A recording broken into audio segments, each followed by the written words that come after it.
Sports Encyclopedia. U.S. Steve Kim. Got Trent in the cut. Yeah. Where you at, man? In the gym shooting, I'm Durant. You ain't shooting John Moran. No looking stupid, we ain't losing. Grind like something to prove it. Came to conclusion that it's proven. Yeah, I'm proven with a reliable source. Straight from the mouth of the horse. Smitty and JB and Smitty from West Coast to your side. Worldwide, we in your city. Keep it 150. We never change what's happening. Hurdle and get it cracking. No capping, we never lack it. Better stay in your lane. There's only three Lakers that I would not look the other way if I saw them motherfuckers coming. That's Kareem, that's Worthy, and that's Coop. The rest of them damn Lakers, fuck them. That bullshit that Robert Parrish said. Coop, you know I got your back like a backpack, boy. Fuck Robert Parrish. You know you ain't shit. It's all good. You know, fuck the Celtics, all of them. We see you like shit. You fucking slap dicks. Issues get pressed so fast you don't get sacked like bags and baggage. Smitty and Jason Brown killed it, yeah, it's a rap. We what the game's been missing. We switched it and filled the gap. Smitty and Jason Brown, we killed it, yeah, it's a rap. We what the game's been missing. We switched it. To put the fear of God in these motherfuckers!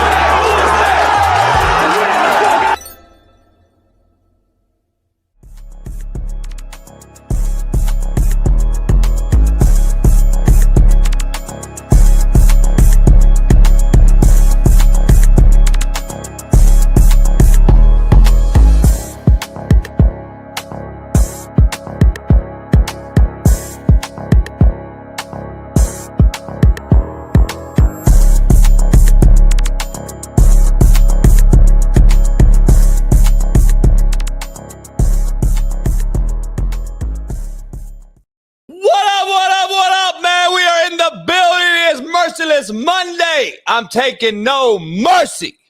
No motherfucking mercy. Chiefs Queendom, stand up. Where you at? KCBD, motherfucker. Yeah, I bet your ass ain't around today. Queendom. Step up. I want to hear you today.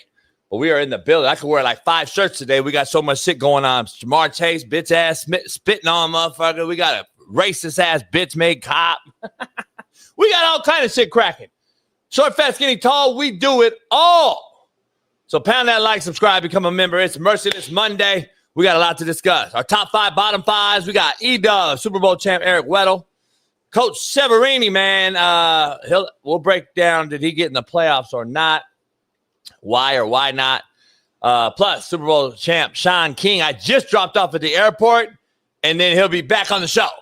That's how we operate around here. We move, shake, and roll. And then we got Big Matt McChesney is going to make a special Monday appearance in the morning to talk Shaduer Sanders. I hope we fucking fight about it.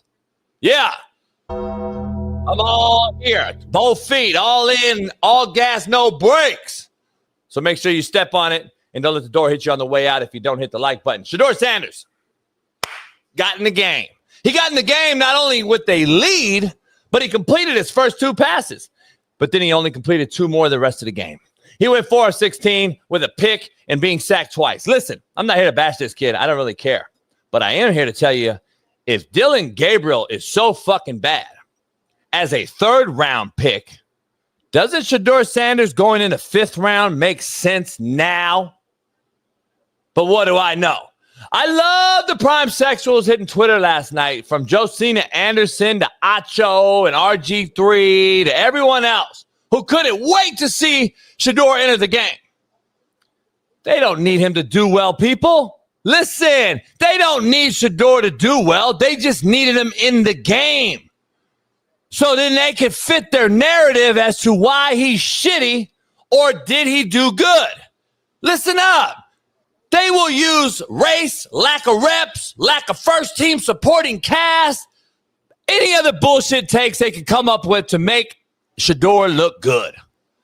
I will just simply say he is what I said he was when I predicted him to go in the 5th round as he did. But what do I know? He's not a good QB, fellas. People, boys and girls, gather around. Come listen to this funky sound. JB is about to drop. I truly hope he gets a full game to prove it next week. I fully hope he gets a full game to prove how shitty he really is next week. I really, truly do. I am also here for all the smoke. So call me a hater, etc.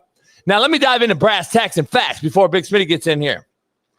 There was a guy named T.J. Yates. He played for the Houston Texans back in 2012. He was a rookie, and he didn't start. He had to wait his time. And guess what? Matt Schaub goes down. Matt Schaub gets injured. TJ, let's go. And I know you ain't had no reps all week, all year. You're backup. That's what happens in the NFL. You don't get first-team reps. So come in. TJ Yates led the team to a win. Not only did he lead them to a win, he won a playoff game against the Cincinnati Bengals. Then all of a sudden, once upon a time, there was a man named Joe Flacco. He was the Baltimore Ravens quarterback who won a playoff game against the number 1 seed Tennessee Titans during his rookie campaign in 2008. And that team went on to win another playoff game the next week with Joe Flacco. And then recently, we had a guy named Jaden Daniels, the Washington Commanders quarterback. He also defeated the number 1 seed in the playoffs during his rookie year just a year ago, making a historic moment for rookie QBs.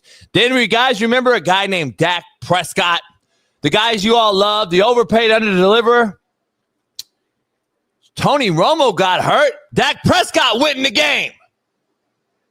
And he kept his position for the rest of the season. Imagine that. Then there was a shitty guy named Brock Osweiler who took over the Denver Broncos for Big Smitty's Peyton Manning. Guess what week it was, people? Week 13. He went 13 whole weeks without any first-team reps. Josina Anderson, guess what he did?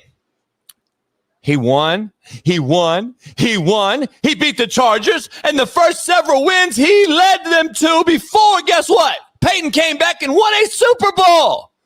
And guess who else was on this list? Mark Sanchez, Smitty's guy, Brock Purdy, a couple years ago, came in, blow out the Bucs 35-7, completing 70% of his passes.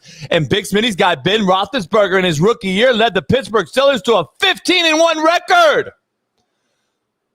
But guess what? Guess who else is on that fucking list? I sat with them in my lounge last night. Big King! Shaun King was a rookie. Week 11 said he didn't get any reps. He couldn't do anything. He said he had to stay mentally sharp. He was backing up Trent Dilfer. Guess what? Trent Dilfer goes down. And guess what? The Bucs got to travel to Seattle to play the Seahawks on the road, and Shaun King goes in the game and led the team to an NFC championship. Though, we're going to break that all down, man. Guess what? Stop making all these fucking excuses for the dude getting no fucking reps. But finally, I heard Dan Orlovsky say something I wanted to hear him say. He said, Greeny, stop giving him excuses. Dylan Gabriel got the same reps when he was the backup as Shedeur's getting now for Dylan Gabriel. Fact. And Dylan Gabriel's a rookie. So does this answer any questions regarding first-team reps or snaps taken by anyone? Like I said, not here to bash the kid, just simply stating what I already knew. He isn't very good. He's a 5th rounder. And it isn't about race. It isn't about collusion. It isn't some conspiracy why he doesn't start. This is the fucking NFL. It's not Youth Pop Warner. Man up, shut the fuck up, get off your ass after you lose a game to your mentor, Lamar Jackson, and act like you're a fucking professional, not some fucking idiot who wants everything to be about you. This shit's bigger than you and your watches and your fucking shit-ass immature attitude, homie. Step the fuck up. Jamar Chase, you did some bitch shit, homeboy. You're what we call a bitch in the hood. It's on site, off the field, too, if we see each other, if you spit on me. I think Smitty agrees. Then you lie about it in the locker room afterwards, makes you more of a bitch than it would have been just owning up to it and saying, yeah, I spit on that motherfucker. I would at least respect that part of it. You know you spit. We all saw it, and now we've all seen it up close because we live in HD TV, homie. Don't you know we live in this world? You do TikTok videos, homie. But what do I know?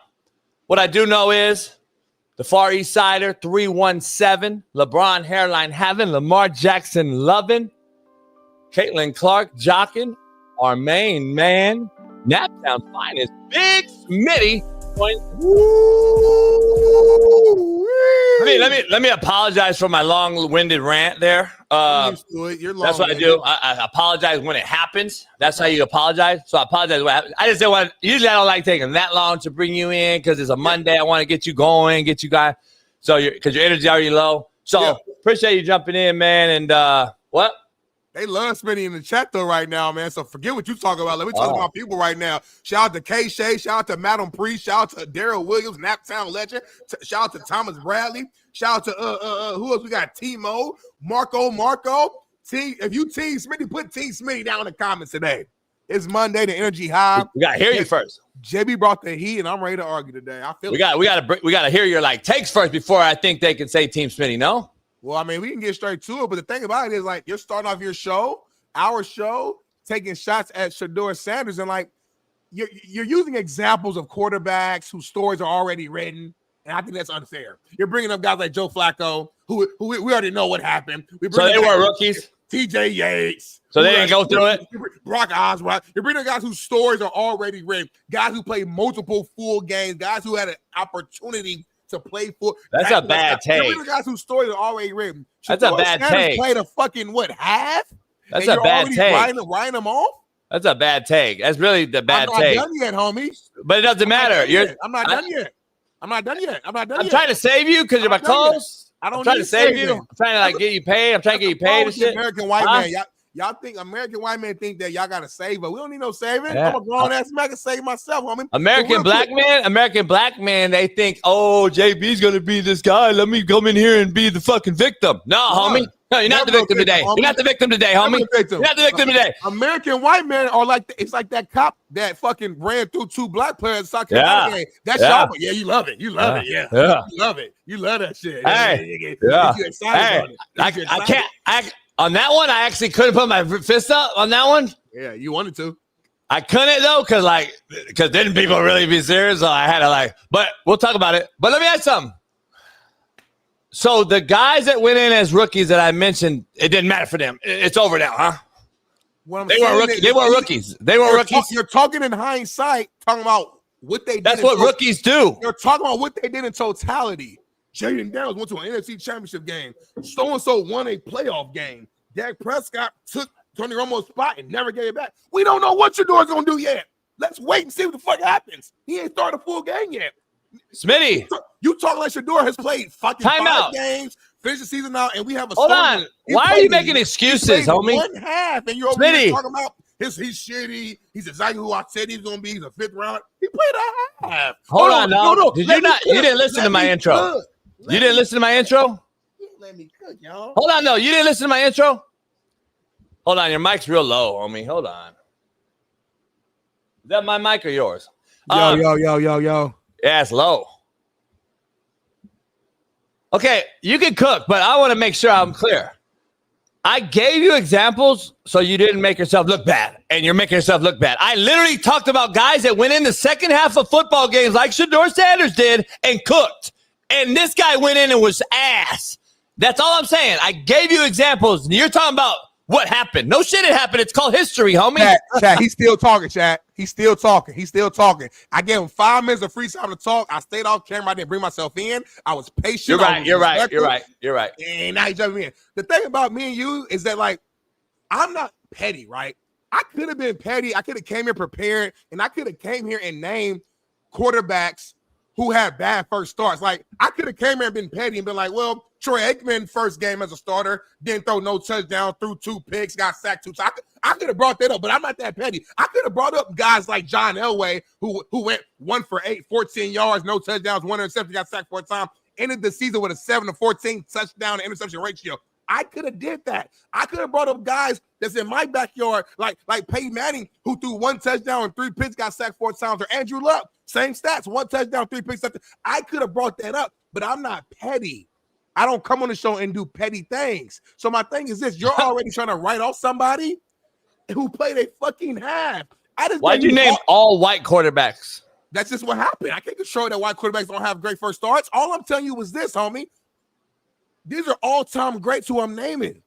These are guys who are all pros and Hall of Famers who had horrible first starts and horrible first seasons. And we've seen who they became. You're judging Shedeur already in totality off a half. Why are you doing that? Because it actually fits your narrative. It fits your narrative. You love. I literally said it. You love being right. Well, I gave you like every scenario. Like I actually gave you like a real like journalistic take. It wasn't journalistic at all. Like I was, and then now you're Googling shit live because you didn't prepare today. Ain't nothing live. Huh? Ain't Googling nothing live.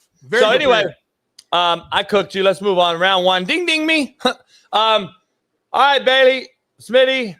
Can we get to the quote of the day? Because it's going to be a lit show. We could go argue. We could probably argue for 3 hours on this topic. So Smitty and I, we got gas and we got a lot of shit going on today. So Smitty and I are going to be professional as we can about it. Because there's a lot of unprofessional shit that happened over the weekend. It was.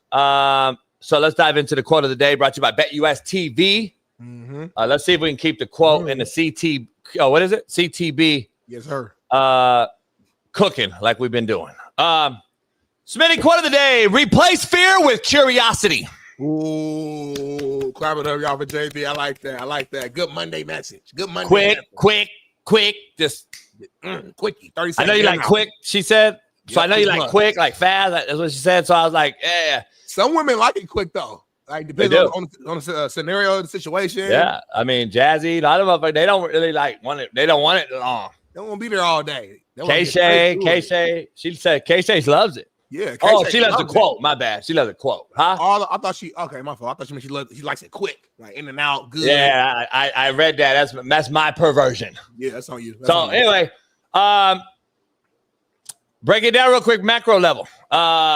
Replace fear with curiosity, homie. Go fucking peek around the corner, homie. You might get smoked. But hey, but you might make the. You might find a bag. You might find a bag, homie. You might, you got to take a chance. But that's where faith comes in, homie. What? That's where faith comes, homie. Yeah, that's why it's tattooed on my calf, homie. Walk by faith, down by sight. Here's the problem, though. But you don't believe in God. It's like gambling, though. It's 50-50. There's only 2 teams in gambling, Smitty. Why don't more people win? If it's only 2 teams, I should be able to flip a coin, Smitty, every day. I lost everything yesterday. Everything I put in yesterday, I lost. It sounds personal, homie. Fucking mad today, homie. Shaun King said right here the whole weekend lost everything, too. And he's getting death threats today on DMs. He lost a lot of money, homie. He get death threats right now from fans, man. Fuck. I mean, people like really be trusting his picks. Like Shaun King really lost Ole Miss. He lost all his solid like lock picks. He lost. Keep going. Yeah, Jameis, fucking a lot. He lost a lot of shit. He said Jameis Winston is a top 32 starter. But anyway, we'll get there. But Jameis was solid though, homie. Don't do that. What happened? Jameis was damn near good. Yeah, he threw for 100 yards. Let's dive into contrary to belief. Smitty's favorite, brought to you by Underdog Fantasy. Head on over there today. Use our promo code Coach JB. Get $100 on $5 entry. So let's go, Smitty. What the fuck is this? What happened? Disconnect. All right. Smitty, nobody likes you because nobody is like you.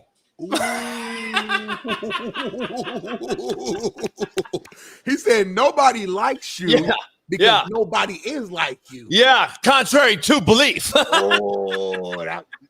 I'm starting to. That's the first one in 3 years where I can kind of see the CTB like effect. Like I can. That's the first one. Now you know, because that ain't really a quote. That's the first one. That's like not a quote. I've been saying this shit for 3 years, homie. But that's the first real example of it, though. Now you kind of there.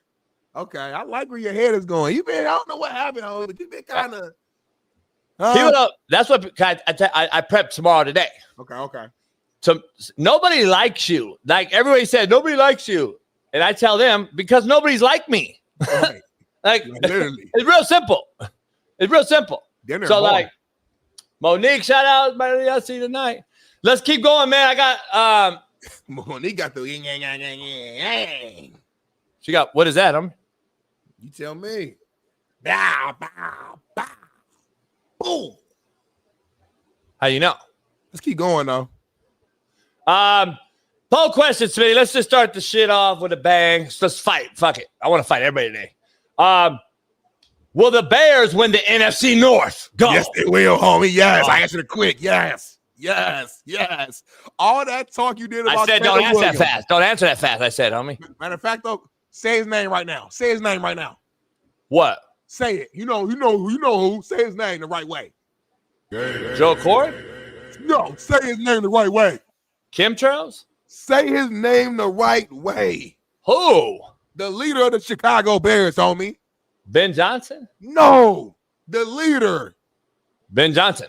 The comeback kid. The Walter Heisman Payton? Trophy winner from USC. Dick Buckus? The nail painter.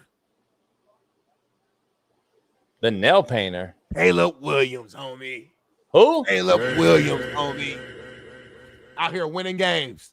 The Bears are what, 7-3 right now? Are they 7-3? They are. Cooking right now. They are. Don't lie.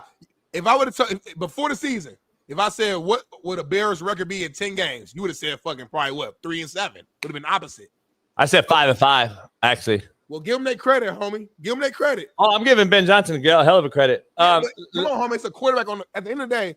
Whoa. What shirt am I wearing? Wait. What shirt am I wearing? She's clean on. But what have we been talking about saving who? Who saves who there? You said Andy Reid saved Mahomes. So what? Why is it so different here? But hold on, homie. The Chiefs are 5-5. So if you're saying that, I'm just saying this is year 2. We already know what Mahomes has done already. I've been saying it when Mahomes was winning, right? My energy's always been the same. My point, right? I said Andy Reid saved this guy, even though he's got Super Bowls. So why would I change here? Because my eyes work. I'm watching a guy throw for 150 yards. Yeah, he's had a couple 300-yard games, but mostly in the fourth quarter, he goes into the fourth quarter and he's been shitty the entire game. And for whatever reason, I don't know if it's just luck of the draw schedule-wise, the Bears are continuing to get it done. Defense is pretty fucking good. Swift shows up when he has to. And guess what? This guy won last week with his feet. This week, he really didn't need to do it because they played a guy.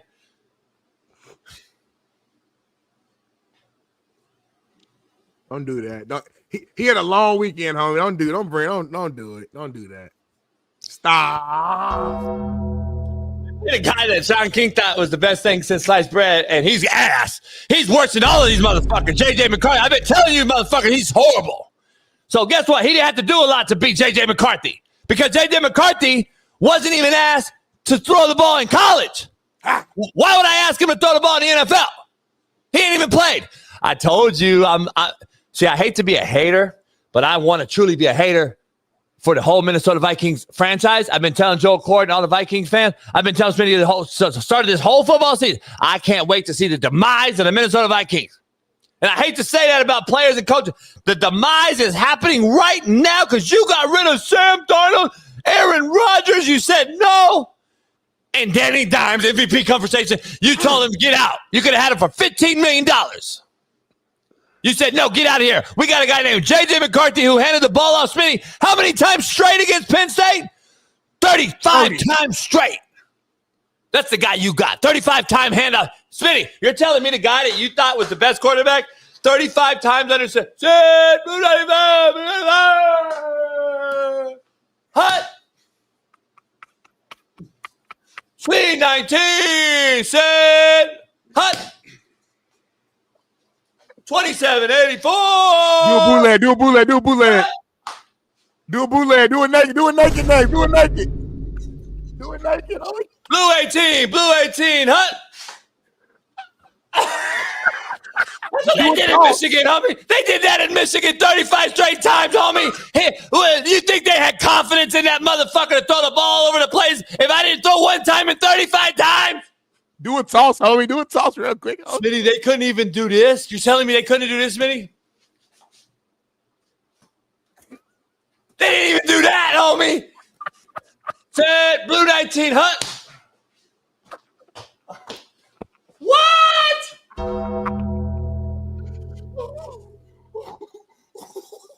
That's Sean King's guy. Sean King's guy said 35 times straight, and that's the guy that's going to lead me after Sam Darnold went 14-2. Yeah, Sam Darnold threw some picks yesterday. He threw some picks in the game against the Rams in the playoffs too last year. Wasn't it the Rams? Wasn't it the Rams, Smitty? Maybe, Smitty, the Rams have this particular guy's number. Hey, guess what? Peyton Manning, guess who he couldn't beat for how long? Tom Brady. Man, there's certain guys that have certain numbers, homie. Maybe this is this guy. It's funny. Don't compare Darnold to Peyton, but I understand your message. Time out. That was fun. You all right?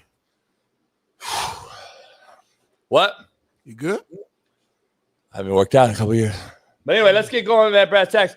All I'm saying is this, homie. Like, at some point, though, you know, you always tell me this. It's not X's and O's, it's Jimmy and Joe's. And we love Ben Johnson, what he's doing. He's obviously changed that culture around. But at the same time, the players got to go out there and execute. And I know I'm not saying Caleb was out here balling out. He threw no touchdowns, didn't run for no touchdown, but he didn't really make like the big mistakes, is what I'm saying. He was a game manager. He did what he needed to do to win. At the end of the day, just win, baby, just win. And they're 7-3 in his second year. And a lot of us tried to write him off after kind of, you know, middle of the pack rookie year. Again, I was a guy on the side of the fence saying his rookie year wasn't that bad. I kept saying, he's like, man, fuck that. It wasn't that bad. So my point is, they're rolling right now. They're leading the division. I don't think anybody outside Chicago would have assumed this. If they keep rolling, man, make the playoffs. Let's say they finish the season, I don't know, 11-6, and they win the division, go to the playoff. That's a hell of a year for Ben Johnson as his first year as a head coach, and for 10 years as starting quarterback. Listen, that's why I said what Andy Reid to the Chiefs is what Ben Johnson is proving he is with the Bears. Listen, we started out the year like, hey, man, they're going to struggle with this QB. Ben Johnson has figured out how to win without him, okay, Caleb Williams being great. They have figured out how to win without him being great, and that's great coaching. Coaching does matter. At the end of the day, you got to get the Jimmys and Joes to align with your X's and O's and figure it out. He's got them tackling well on defense. Yeah. He has them playing good special teams, and he has them getting first downs when needed most. That's the number 1, 2, 3 things right there. 1, 2, 3. And the Bears actually are great with time of possession. So you add that in there, guess what, dog?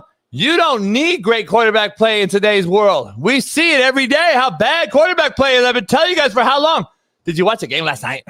Turn it off. Can we almost start the show, Bailey, or are you not ready for that? Like, I almost damn near want to give my top 5 and bottom 5. If you're not, Bailey, it's cool, because I'm just going to give you my bottom 5, number 1, bottom 5 guy without even showing the list. Fucking referee last night. NFL referees, you're the shittiest fuck. You're on the take. They're on the take, homie. What happened last night, homie? They're on the take, homie.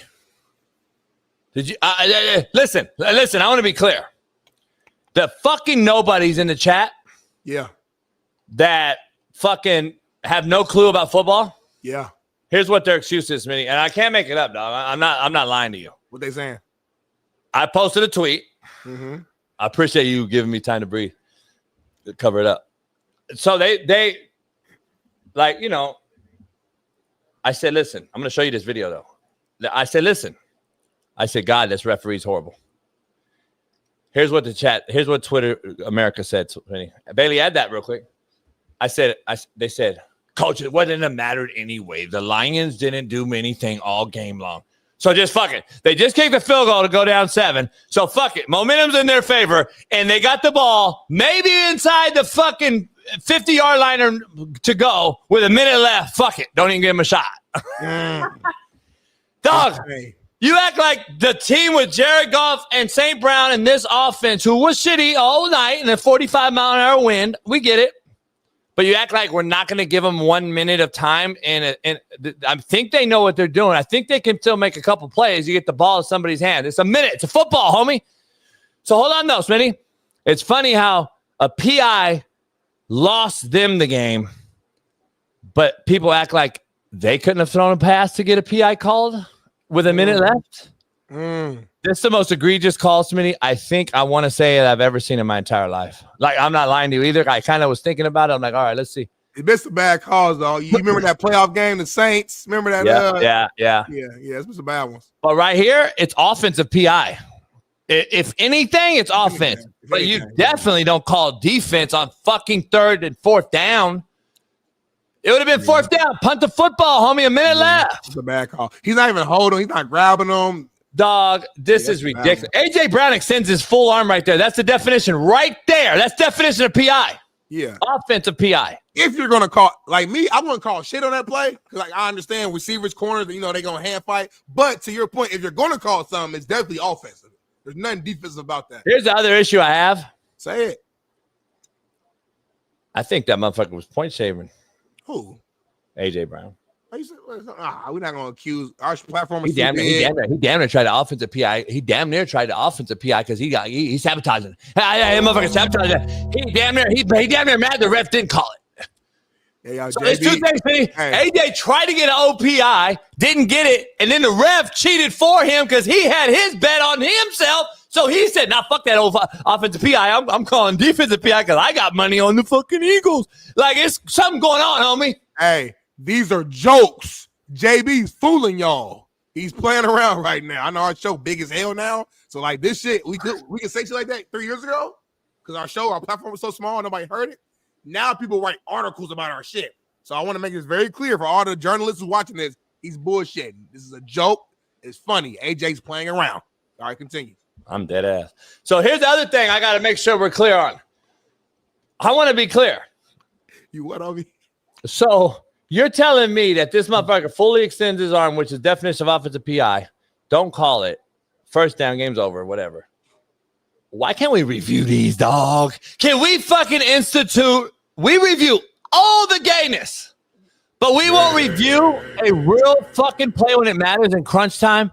Like, I'm being honest, Smitty, that rule needs to change. I don't really care, dog. I think there's two rules I want to say. Sean King and I, we agree with one and disagree with one. Smitty, if I roll out right on escape drill, like on an escape drill late in the game, if I roll out as a quarterback and my wideouts go with me, but the guy on the backside don't, yeah, and a DB gets beat, and if he gets beaten, it's egregious. I get it, but if it's just a bump and run and we're put like that on the backside of the sprint out, understand what I'm saying? I'm sprinting over here, I throw it over here. And they throw backside PI where I've never even looked. I'm not throwing the ball at all, and I have no reason in throwing up there. I don't think you should call PI on the backside of a play that's dead. I feel you on that because the play had nothing to do. That what's going on over there ain't got nothing to do with that play. Yeah. Right. All right. That's number one. Number two, I think you need to review PIs. I think they have to be reviewable. There's no way you can lose a game like that on an egregious bad call and not review it, because the review for the referee on a bad PI like last night puts that dude on notice, and that's when he should start getting checked down on his grade performance by his superiors, which refs do. Yeah. That play right there should have been, boom, review it. Hell no, it's not even close. And then the guy in the booth, where Dean Blandino or whoever the fuck, should have been like, he should be in the mic right to him, like, you're fucking delusional. Are you shitting me calling that play? Like, there needs to be some fucking accountability. Because who was it that said, I think it was Sean King. He said the refs come in, they leave on their own, they dress, nobody knows who they are, they're out of there. There's no fucking accountability to the referees. And Dabo Sweeney said last week, the refs are part of this game too. Why aren't they being discussed? It's fucking embarrassment, homie. If you're going to hold the NFL to the highest standard and call it the best, the biggest conglomerate in sports and all this shit, most watched game in any year is one-day event, is a Super Bowl, most eyes. Why can't we have solid refereeing by professionals in a professional space? I'm fucking confused as to why we keep protecting referees and allowing them to absolutely destroy two teams, 22 players, fighting, battling, crying, bleeding, fucking everything you can think of all game long, and get fucked like that in a 7-point football game, to me, screams there's some conspiracies. That's when the mafia and all these other people start getting conspiracy theories going out there, right? That's what we've been talking about, all the shit between the Shanti Billups and all these other guys. The conspiracies start to flow. You can easily cut down the conspiracy, Smitty, by fucking doing a review and instant replay shit like this. Because for that call to be made, Smitty, and the next time you see them or they're running through the tunnel, game's over. Yeah. No answer to the question. They don't have to answer the fucking podium. They don't need to answer anybody. Hey, man, you really think that was a PI? And then the ref has to be up there like, well, I saw hands. I saw check-in. I didn't see AJ's arm come out. If you're going to call PI a judgment call, which they do by definition, meaning they won't review a judgment call, right? Yep. If that's the definition and that's why you won't instant replay it, then the referees need to be on the podium afterwards and explaining the judgment call, homie. Everybody can hear, everybody can see. Put them on the spot, homie. If you're judging a call and it's human error, I'm cool with human error. We all have it. get up there and explain your human error then, homie. Or own it or stand on it. Like, nah. And everybody can throw tomatoes at you while you doing it. Like, let's make it real. Like, let's make it real. Dog, it's bullshit, homie. I think the guys, the kids, players, for coaches, you're being fucked. You're being fucked. And then I think PI needs to be given an extra challenge flag. That's how bad it is. I think that's how bad it is. Like, if I've used my challenges, I'm saying on regular football, I should have a challenge flag for PI separate. That's how I think is how bad it's gotten. Yeah. I should be able to throw you got a one-time PI challenge. I like what you're doing right now, homie. You cooking right now. I think the whole chat agree with you. My breath, though. All right, Smitty, you got it. You have been talking for a long time. I take a breath, homie. You've been talking for a long time, homie. So I'm gonna do a little setup. Shout out to Fire Energy on Big Show. Hit us up. I mean, they ain't paying us right now. I use you every day, man. Shit. Yeah, you gotta talk about the other shit later on too. That's some real shit. But anyway, I don't talk about anything. Go ahead. Yeah, shit. You can talk about that. Yeah. How about you? I know. Yeah. I already got a deal with it. You don't even know. Nah. We'll see. Let me know. I got people on the top. Might end the show. Go ahead, keep going. Oh, shit, as long as you give me my money.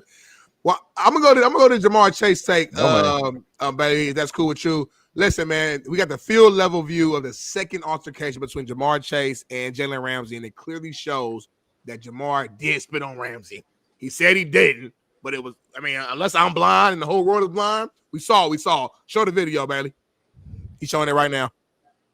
Right Look there. at this. Boom. Because you could tell by Jalen's reaction too. Boom. Right there. Because Jalen was turning away. Look, he to walk away. He saw the spit. He snatched his ass up. It's clear as day. It's clear as day, man. So, like, I don't know why, like, Jamar, I don't know what made him think he could lie to us and thought we were stupid, or maybe he was hoping that we would come on. Oh, look at that. That's disgusting, too. That's like the most disrespectful thing you could do to somebody. Like, real shit. I mean, like, as a man, I always say, like, if I got in a fight with you, JB, I'd rather you punch me than slap me, like, on some ego shit. But, like, spit is worse than all that shit. Like, I got to beat your ass. And that's what Ramsey said. Ramsey said on site, what you saying? Here's why I think your head left and right. I think slapping is worse. Here's why, though. Hear me out. No, that's what I'm saying. Hear me out, though. I got you. Spitting, you're a bitch on your side. It's nasty as hell, too. Like, you're a bitch for spitting, right? Yeah. Nothing we could do. You're not going to stop the spit or, you know, right? You understand what I'm saying? You're a bitch for spitting. You're the bitch on there. You're the bitch for spitting. Right. But if you slap me, I'm the bitch. Okay. Like, be real. You got to live with being slapped and being a bitch. I mean, I know you're a bitch. You spit. Everyone can agree. Like, there's nothing you can do. He spit on me. Spit go everywhere, right? Yeah. But if you slap me, like, I'm the bitch, homie. Like, let's be real. It's a real talk. That's a great. I never looked at it that way. You can't fight the spit. Yeah. The slap, like, and you just sit there, homie. Charlie Murphy. Homie, just sitting like,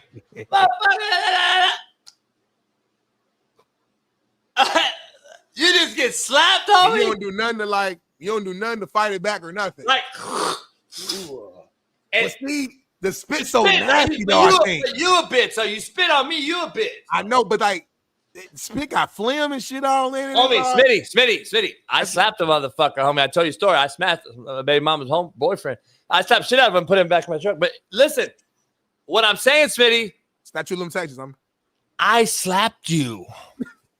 Like, I already know you're a bitch. I'm slapping you as a man.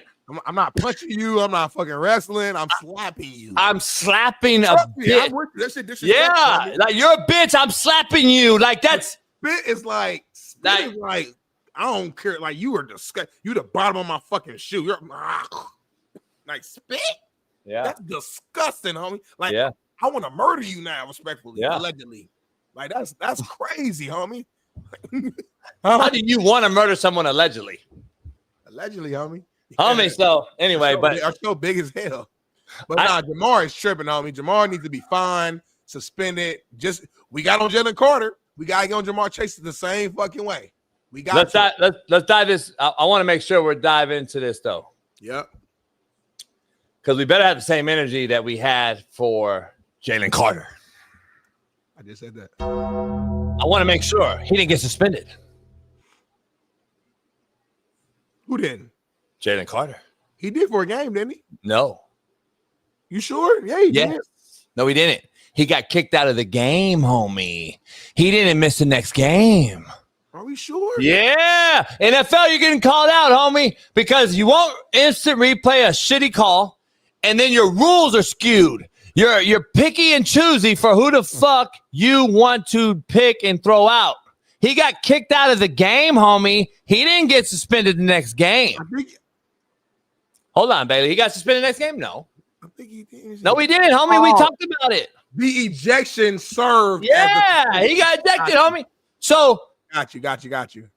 This, listen. I'm curious to hear people's take throughout the show today. I gotta. Let's start with you though, but I think it's got to be the same or not.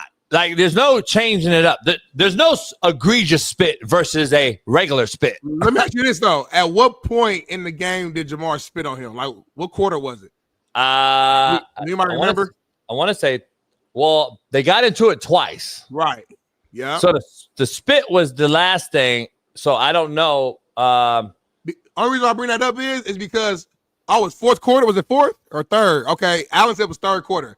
To me, you guys to spend next game then. So, because the argument is that Jalen Carter did that shit pre-game. Remember, like damn near pre-game. Like it was at the. No, it was in the game. It was again first play of the game. It was like literally first play of the game. Like before, so it's like, all right, use that. So you got a whole quarter though. To me, the rule, but hear me out though. The rule was ejection. Right. Third quarter, homie, eject them for the rest of the game. That's the ejection rule. It don't matter when it happened, you eject them. Unless it's, I agree, unless it's the last play of the whole game. Right. Then you suspend it for the next game. That's how it is in college. It's kind of how college does the fucking targeting rule. It's like, all right, if it was second half, then you spend it first. You know what I mean? So that's how I'm looking at it. I think he should have been ejected, and then that's it. Or now, what are we gonna do? We're gonna flip it up now. Now it's third quarter. What are we saying, refs? Refs, this ain't a good look on you. Man. I'm just saying, this ain't a good look, ref. It's not a good look on you, ref, because now what are you gonna say? We missed it. We didn't catch it, so we didn't eject them. See what I'm getting at, homie? All these refs keep fucking up a lot of shit, and we won't review refs now? We need to review refs.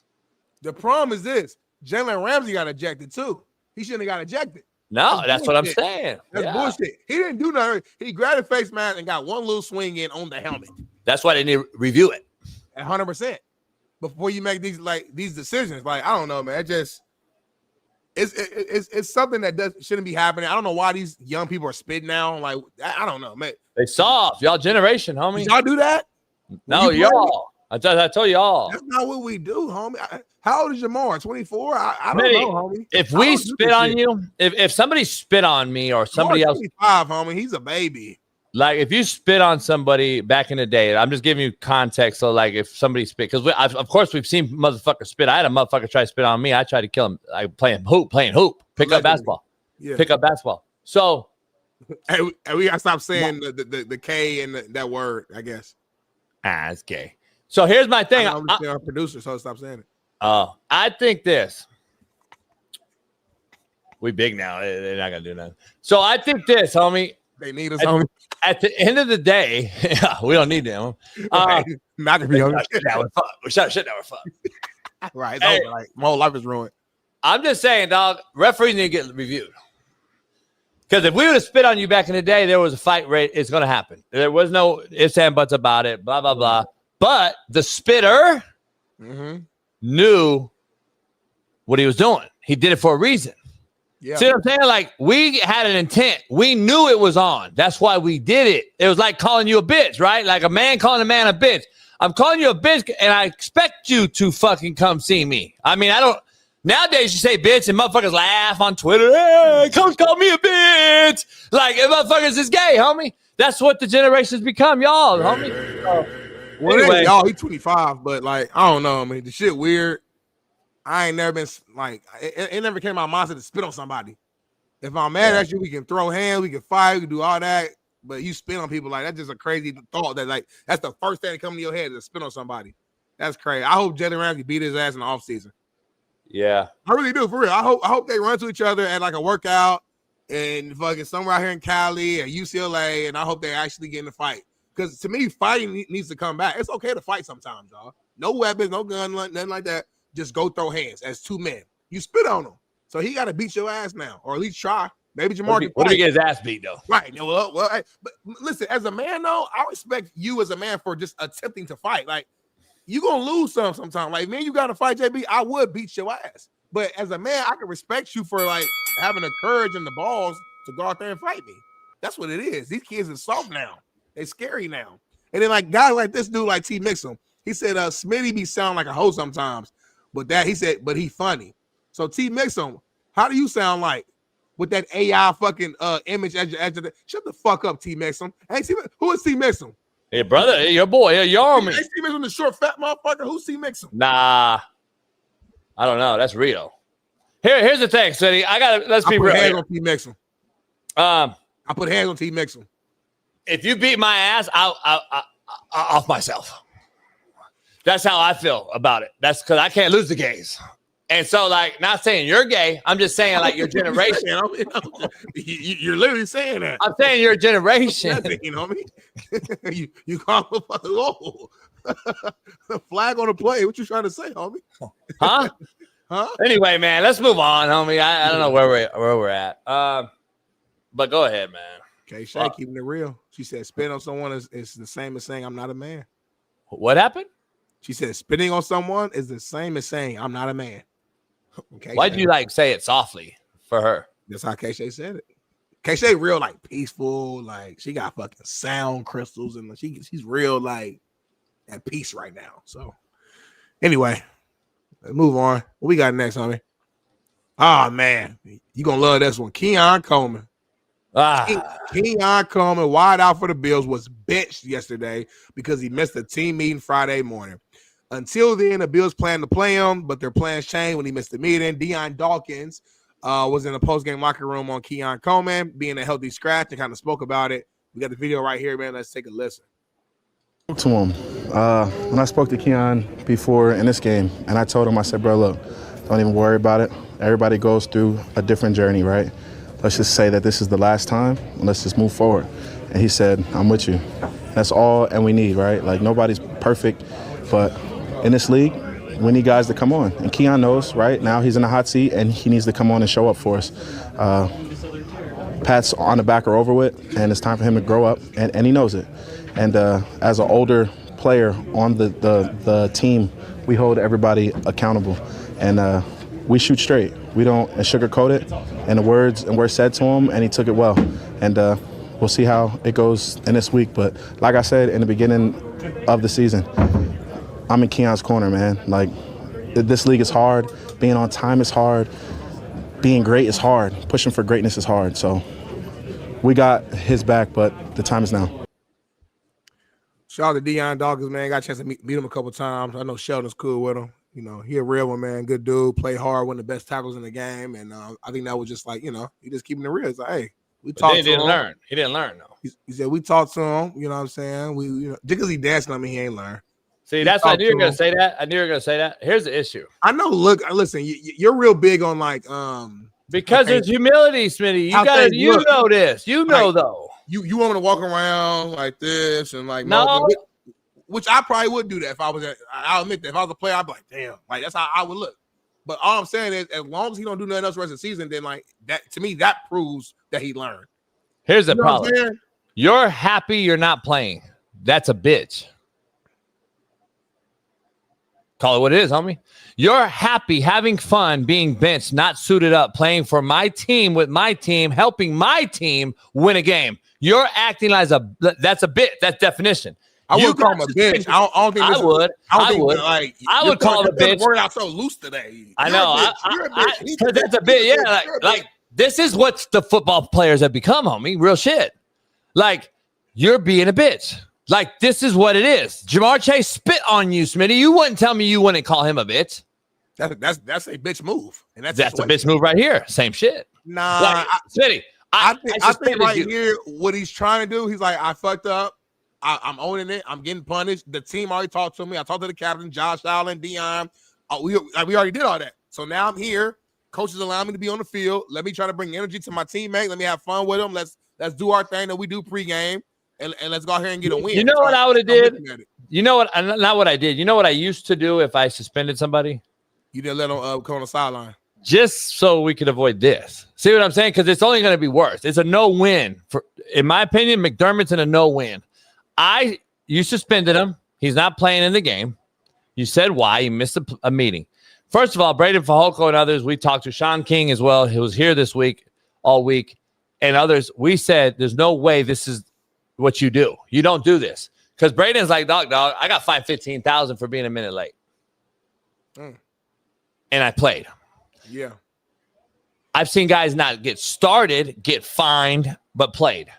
No way that you are suspending a guy the whole game if this is not a reoccurring issue. Oh, it is. There's something going on back there that this was a suspension for being late. That means, all right, fuck, man, this motherfucker late again. Or this motherfucker just keeps doing dumb shit, and this is why you're suspended. No way, because he should have been fined as a rookie. Like Brady even said, it would have been harder to fine me as a youngster. Like I'd be like, fuck, I don't got the cheese, I can't afford it. You know what I'm saying? Yeah. Instead, you're suspending this guy, and I'm assuming he gets paid. So, like, I'm trying to figure out, I don't know, why are you suspending him? And if you are, keep his ass away. No facility today. You're not allowed to be in the facility, homie. That's just is what it is. Like, I don't understand why you're even allowing him on the sideline. To me, it's a bad look for McDermott because he's not contributing. He's not contributing at all to the team. And listen, we're not going to be as hard on this today because they won. See what I'm saying? There's a difference, and you know that, Smitty. Yeah, for sure. We're not going to be hard on them as we would be if they lost. See, that's the whole thing. Deion Dawkins came out and said, listen, I pulled this youngster aside. I talked to the motherfucker. A great message. This part, though, I would have, as the head coach, I wouldn't have let him be out there because of some stupid shit like this. You got suspended, homie. Have some fucking humility, and you should be shagging balls, homie, as a fucking punt returner and warm up. If you're going to be out there for me, I'm just telling you, if you're going to be out there for me, then don't be out there, Smitty. Don't be out there. Don't be out there or fucking put the ball. Like, what's he doing right now? You look at the guy right there catching the ball. You can't do shit. Do that then. Do that then. You can't do shit in 2025, boy. It's not you can't do shit. Smitty, he missed work. My man did this for 2 seconds. No. But why are you missing the fact that he got suspended, though? But why are you missing the fact he got suspended, though, homie? No, I'm with you. It's not no, you're not. You just defended him. You're not with me. You just defended the motherfucker. I'm just saying that in this era of phones, everything's on camera. So Smitty, you're skipping over the fact. Every action we nitpick. It's just crazy. But I hear you, though. You're right. I'm trying to help them, though. Here's what I'm trying to say, though. He would have saved them by showing his ass after being suspended. Suspension means to me, I'm sending a message that this motherfucker's not nowhere to be found. Right. Instead, I suspended him, and now he out here fucking chilling, and then like nothing happened. And then I got a team out here taking the field without you. It makes no sense to have him out there today. For me, that's all I'm saying. Well, again, we're not in that locker room, and McDermott knows his team. So, like, all I'm saying is maybe he knows that. Listen, maybe this Keon is a little immature, and Keon needs to be close to the team. Maybe I don't know. I mean, you never know. As a head coach, you know your team. Maybe he knows like Keon needs to be close. I don't need to have Keon at home because I don't know what fuck Keon gonna get into. So then he don't need to be playing professional football. I hear you, but let's be real, JB. You coach for a long time. There's certain players who are head cases. There's certain players who you got to be a little bit more, close to the vest on. I get Everybody it. different. So all I'm saying is, one of your key contributors. Maybe as a head coach, he's like, listen, man, you suspended, but I'm gonna keep your ass close at the same time because I still care about my players. Again, it's all assumption. All I'm saying is, as a head coach, you know your team. You know what's best for your team. So here's the thing: we got to make sure there's levels to this. I coach JUCO. My number one priority was saving fucking lives, not winning football games. Yeah. Let's be clear. Graduating my guys. Okay, that's priority one at my level. I was football gel. Guess what? I'm going to teach you how to be how hard it is here. So when you do go to Colorado, Alabama, Ohio State, it's easy. So that's number one. College D1, You already have earned a scholarship, as you did, Smitty, at Ball State. You're one of one, by the way, as Matt has, as Shaun King has, as all these other guys come on show. A Division I scholarship is a fucking 1%er, contrary to all you fucks out there beliefs. Thank you. They got their academics paid for. And then they had a shot instantly to go to the NFL. So that's what D1 does versus like D2 or JUCO originally. Now, if you're a JUCO dude and I get you out, like I did 28 guys and 21 are still in the league and fucking 250 graduated with D1 scholarships. If I do that, that's JUCO. You made it, right? Aaron Rodgers and Chad Johnson and Cam Newton and all the legends that have came through JUCO. Guess what? There's still a chance, right? Last chance you, right? There's still an opportunity. NFL, Smitty, I think Matt will let you know, you made it now. You're a grown-up. You are professional. I can't worry about saving your life. Now, listen, coaching's always going to hopefully help somebody save a life. But I think Eric Dickerson's come out lately and all these other motherfuckers that are super mad at the NFL. Matt's been mad at the NFL and how they treat their players for years on this show. Matt's came out when Matt and I used to do the show alone. There's a lot of shit out there with the NFL and how egregious they are. Tank Johnson, everybody's mentioned how shitty they treat them. But at the end of the day, yeah, save a life if you can. But priority one is winning football games as an NFL coach versus a college, high school. I'm more, it's a business now. I can't worry about this motherfucker going home and doing some stupid shit. If you're a professional, then I need to cut you from my team then. And you need to go seek mental help. Like, I can't do all that right now. In the NFL is what I'm saying. There's a difference. Now, we're still helping you, hopefully, in life. You think Mike Tomlin wasn't fucking keeping Antonio Brown under wraps when he was with the Pittsburgh Steelers? You think? No, that's the thing. You never heard about him. Too many examples of guys. No, but you never even heard about him. Exactly, though. Because Tomlin was doing whatever he had to do internally to keep shit. So all I'm saying is let the head coach be the head coach and let them, they know what's best. He thought that having Keon on the sideline wasn't going to be a distraction. They won the game. So, like, everybody know their teams, all I'm saying. Is it a good look? No.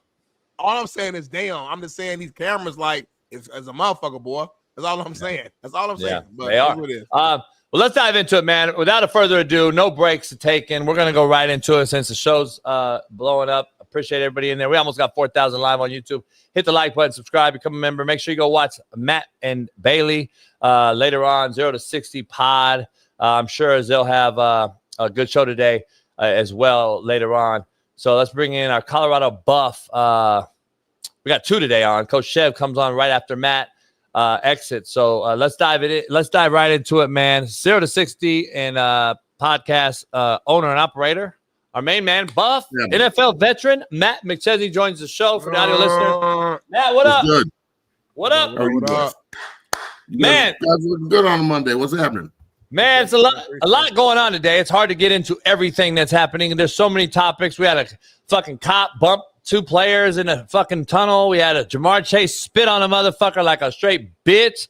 We got Keon Coleman getting suspended, and then he's out there dancing after being suspended and not being out on the team. I wouldn't have had him out there as a coach myself. And we all have different opinions on all these topics. So there's a lot going on, Matt. And then we got Shaduer Sanders on our thumbnail, of course, because he got in the football game. And, of course, half the world will defend him. Half the world couldn't wait for him to fail.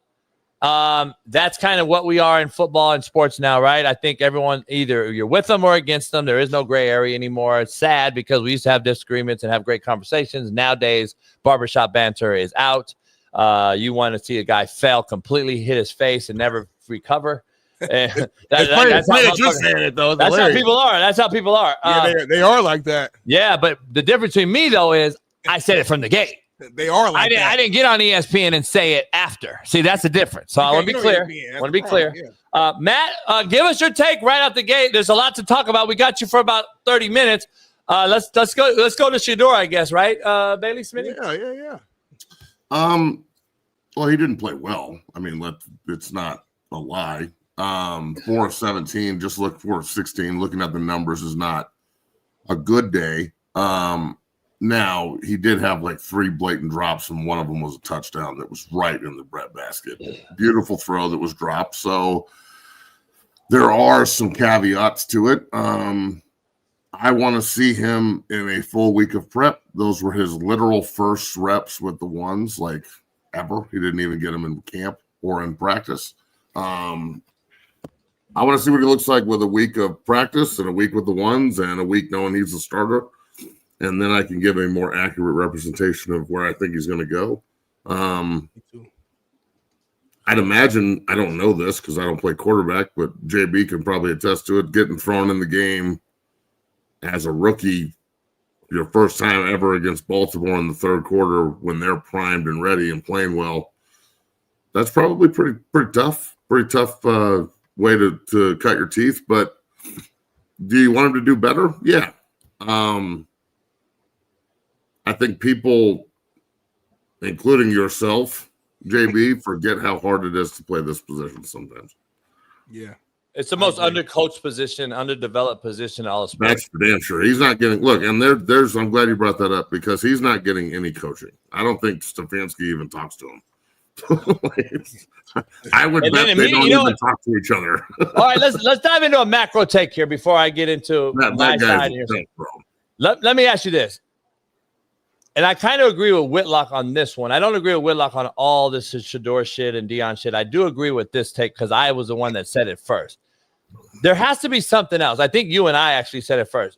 You came on last year and was like, listen, fucking shut down this conspiracy collusion shit. You said it on this show. Like, this is the NFL. I don't see no fucking collusion. We drafted them. It is what it is. We drafted 2 quarterbacks. Not we, but the Cleveland Browns. So there's no collusion in this whole thing about where he dropped and all that. Now, after a year, maybe you change your mind. I don't know. I'm just saying, like, during the time you were like, man, I played, I got drafted. I know how it is. Fuck the collusion. That side of it. And then think this. I got to be something bigger, Matt, to me, because if Shaduer is anything at practice, what we've seen with Gabriel, I have to assume you throw this motherfucker in the game by now. Like, there's got to be something at practice where Shaduer is like, Stefanski's like, fuck, homie, I can't throw this motherfucker in the game. He's fucking bad. Or it's his attitude, or I don't know. I'm not going to throw that out there because we already use that all the time and attitude shit. I don't know what it is. We're not there. But I do know has to be something. Don't you agree? Has to be something. Got drafted 3rd round, so we got to at least give him his fair share. He's got his fair share according to everybody out there. Look, I didn't think there was collusion to start at an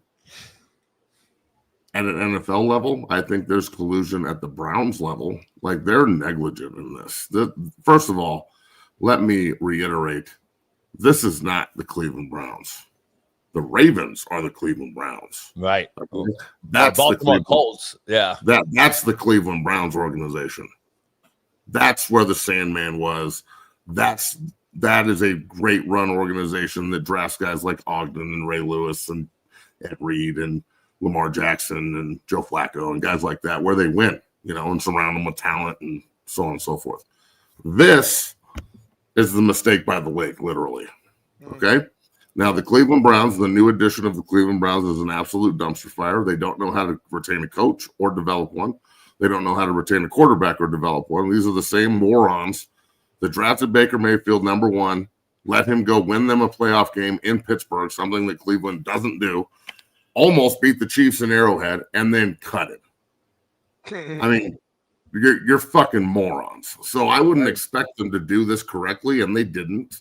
I agree that he should have gotten in the game sooner. Gabriel was pretty shitty.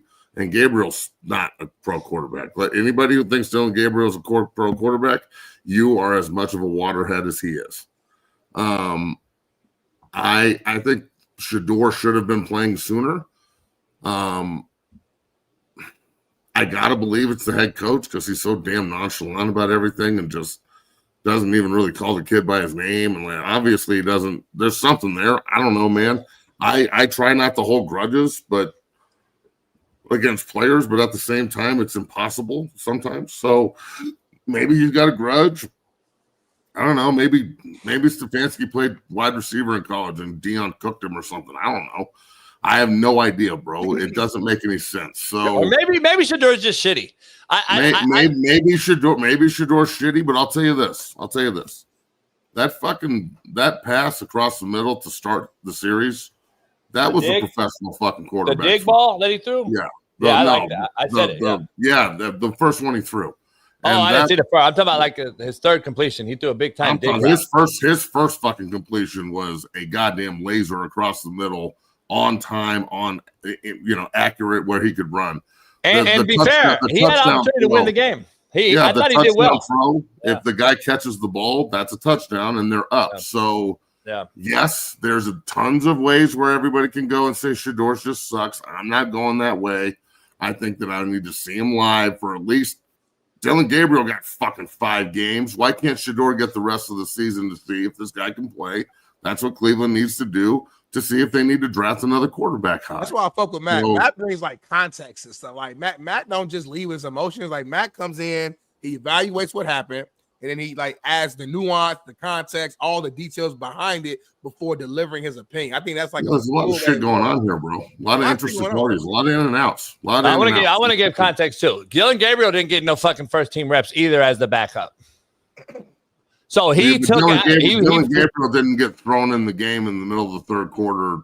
I know, but what's the difference? He had to start a game, though, is my point, for having no backup, no reps. JB, you're a fucking quarterback. What's the difference? Yeah. What's the difference in getting all the first team reps as a rookie and no. What's the difference in getting starting the game and getting thrown in the third quarter? Cook him, Matt. No. I know what you're saying, but I'm saying it's a huge difference. No, I agree. We're talking about guy not getting any reps, though. Dylan Gabriel didn't get any reps, just as Shaduer isn't right now. Lost. That's what I'm saying. But we're making excuses for a guy being thrown in the game. Right. But I'm saying I agree with you. The shit show organization. Here's my issue, though. The same backup who got drafted in the 3rd round is the same. He went through the same steps, though, as a backup to Flacco. Then he got hurt. He got the starting guy. They chose him over Shedeur, right? So he went into first team reps, right? True. That's how it works. Then Shedeur becomes backup, and guess what? Now he doesn't get the first team reps, right? Just like Gabriel did. So my point is, we're making excuses to a point where I'm like, dog, you and I, Matt, had a big time take on Baker Mayfield when he got to the Rams 2 days prior to the game and came out and won the fucking football game. We know he was a veteran, but guess what, dog? He knew 0 protections, 0 plays, 0 offense. And Matt and I, but here's the point. Matt and I broke this down. What did he do? We broke it down because that's what the story came out. Matt and I actually said, listen, I actually give him credit. He came in 4 a.m, learned the protection, number 1, right? And learned the protection for the Rams, got it done, and won the football game. Stop, dog. Shaun King did it as a rookie. 1,000 guys have gone in as a rookie as a backup. Come on, dog. No, they actually 1,000 guys probably haven't been thrown in that situation, but okay. Well, I broke it down already, but I don't know how you can equate playoff win. Baker Mayfield started 30 games, just got fucked, and like had to shuffle around the NFL for 3 months to Shedeur in this situation. Well, did he know the offense from the day? And also, I'm going to say this too. Terminology changes everywhere. Scheme doesn't. So scat protection and 64 are the same fucking thing. Ace and 80 are the same thing. You know what I'm saying? Like it's not really that. I personally think that once you learn it, you're just building on it. You don't have to relearn it again. So the same thing that I teach a high school kid when he goes to college, he builds on the foundation that he knows. When he goes to the NFL, he builds on the foundation he knows, not learn everything for the first time. I had to learn everything for the first time in the NFL when I moved to nose to guard. They just handed me a playbook and said, learn this. I had to go to Bill Callahan and sit there for fucking every morning for an entire season and just dive into this shit to learn it.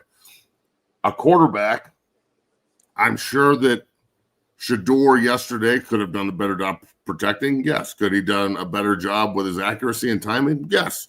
Was he good? No. It was bad. They lost. They blew a lead. That's not a good thing. Is there a lot to build on? Fuck yeah, there is. If you're a coach in that room and you don't see the potential there, you shouldn't be a coach in the room. Right. Because any negative, like condescending bullshit that's happening in a coaching room, I expect it on a show. I expect it in the comments with all the geniuses over here. You're right. I am a prime sexual and I'm sexy, motherfucker.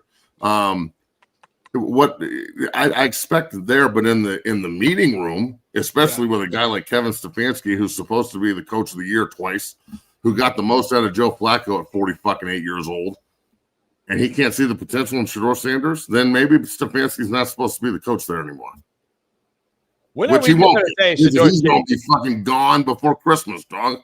Fire this guy. Everybody knows that's coming. Smitty's point, two things can be true. I agree. Two things can be true. Shitty organization. We all agree. There's nothing you can do about it. But Shaduer also could be shitty. Like my eyes work. I think AJ McCarron's eyes work. Shaun King likes him more than us, but still knows he's pretty shitty. Like I just think he's shitty. No, I disagree. I don't know how you can make an evaluation off one game. Like, let me ask you something. Let me just ask. Let's just break down facts since you bring context, as Smitty said. Well, thank you, Dylan Gabriel, who's shitty, terrible in one half of football, scored how many points, Smitty? All the points. 16. Shaduer got the same half of football. Shaduer got the same half, and I get it. We're going to go back to no first-team reps, and scored 0 points.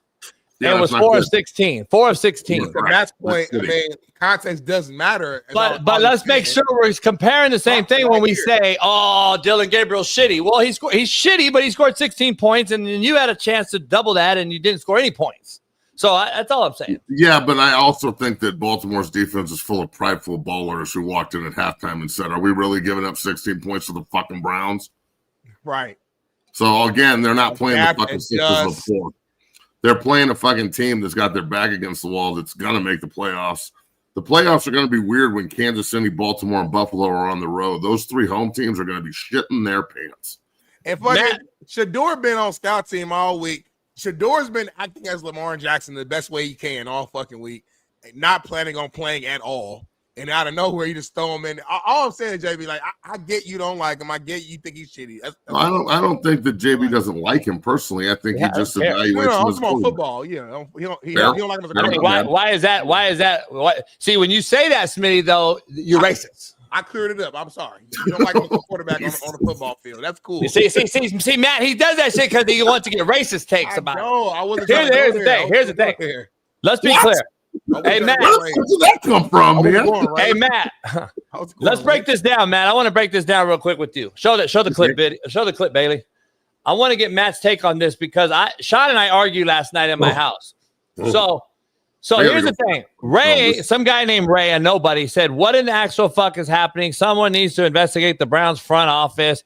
They're going to get Shaduer killed doing shit like this." And then Braden Fajoko, our guy, LSU national champ, who's on every Thursday, said, "Okay, buddy Ray, wait till you find out who sets the protection and tells the O-line which way they're going. These people are among us." So Braden goes, "Hey, JB, tell Matt I couldn't let the trench dogs lose on this." Yeah, this Twitter is day. bad. All right, so look. Let's dive into this. This is who's the center? Yeah, I don't know who the center is. I don't know. I can't remember the center's name, but I know he's a vet. That's neither here nor there. The quarterback needs to be the first thing I ask every quarterback that I work with, and trust me, I'm not doing drops and throws and all the cute shit quarterbacks do on the turf. We're in the meeting room, and I'm teaching protections and like how to actually look at football. It's amazing to me how many quarterback coaches don't watch film and don't get on the board. 7-on-7 fuck boy. That's why. It's all 7-on-7 fuck boys. And all the quarterbacks out there who like think that that's enough, wait till you get to college or the NFL and you have to know protections, and this happens. So, look, should Shaduer be up at the line of scrimmage changing the protection? After the play is ran, of course. If I could see the pre-snap version of this, I could probably tell you how to fix it.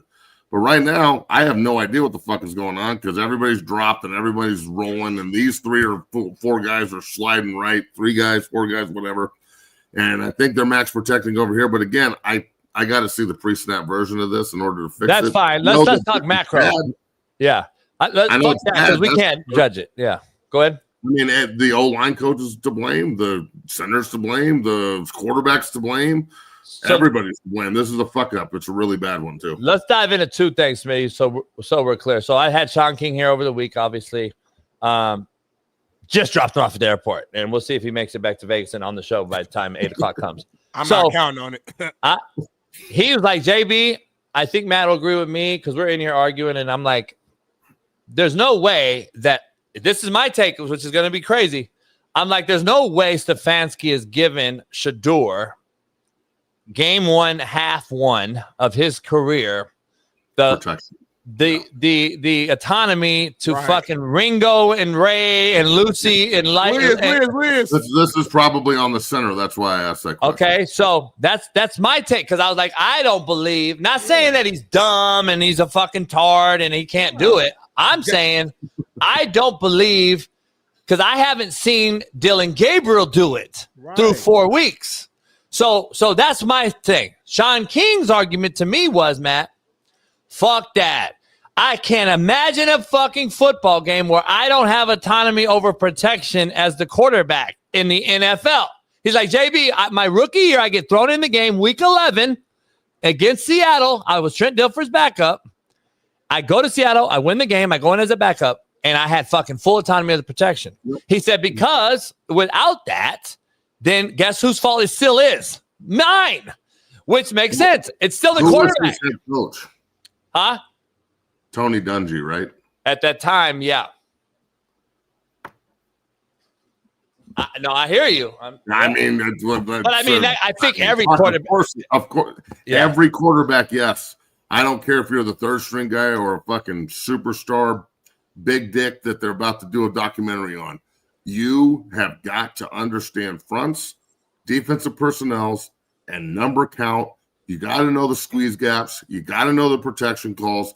You have to know how to fucking full turn. You have to know how to keep everybody in on Max Pro. You have to know how to let everybody out on Green Dogs.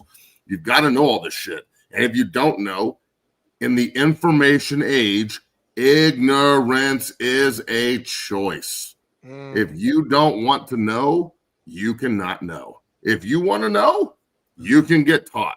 All right. Now, I'm meeting with a certain CU player today to go over this kind of shit on the board and film.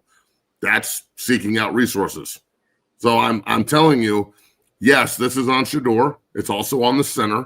It's also on the O-line coach and the OC. And this is in my opinion, this is a teachable moment to say to the kid, hey, 12, we really, really, really need to dive into these protections, bro. Show up tomorrow at 5:30 in the morning and I'll teach you. That's what a good offensive line coach would do, even if it's outside my position. I need him to know this shit so we can fucking function. I agree with you. Let me just, the reason that bites me in the ass and makes me pissed off because I didn't have to be told. Smitty, I'm just being honest, dog. I think you know me enough to where you know that I was at least a grinder in the fact that I appreciated the position to be in, the opportunity that NFL gives me. I'm going in on my fucking own. I'm tearing apart books. I'm looking at film. You'd have to beg me.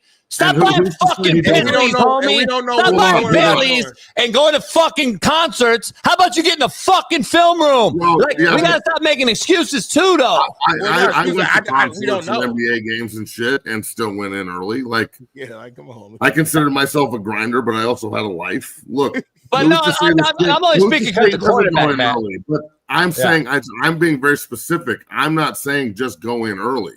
A lot of guys go in and watch film. You might as well be watching a fucking movie. You don't know what you're talking about. You don't know what you're doing. You're watching yourself and talking like, oh, look at this guy.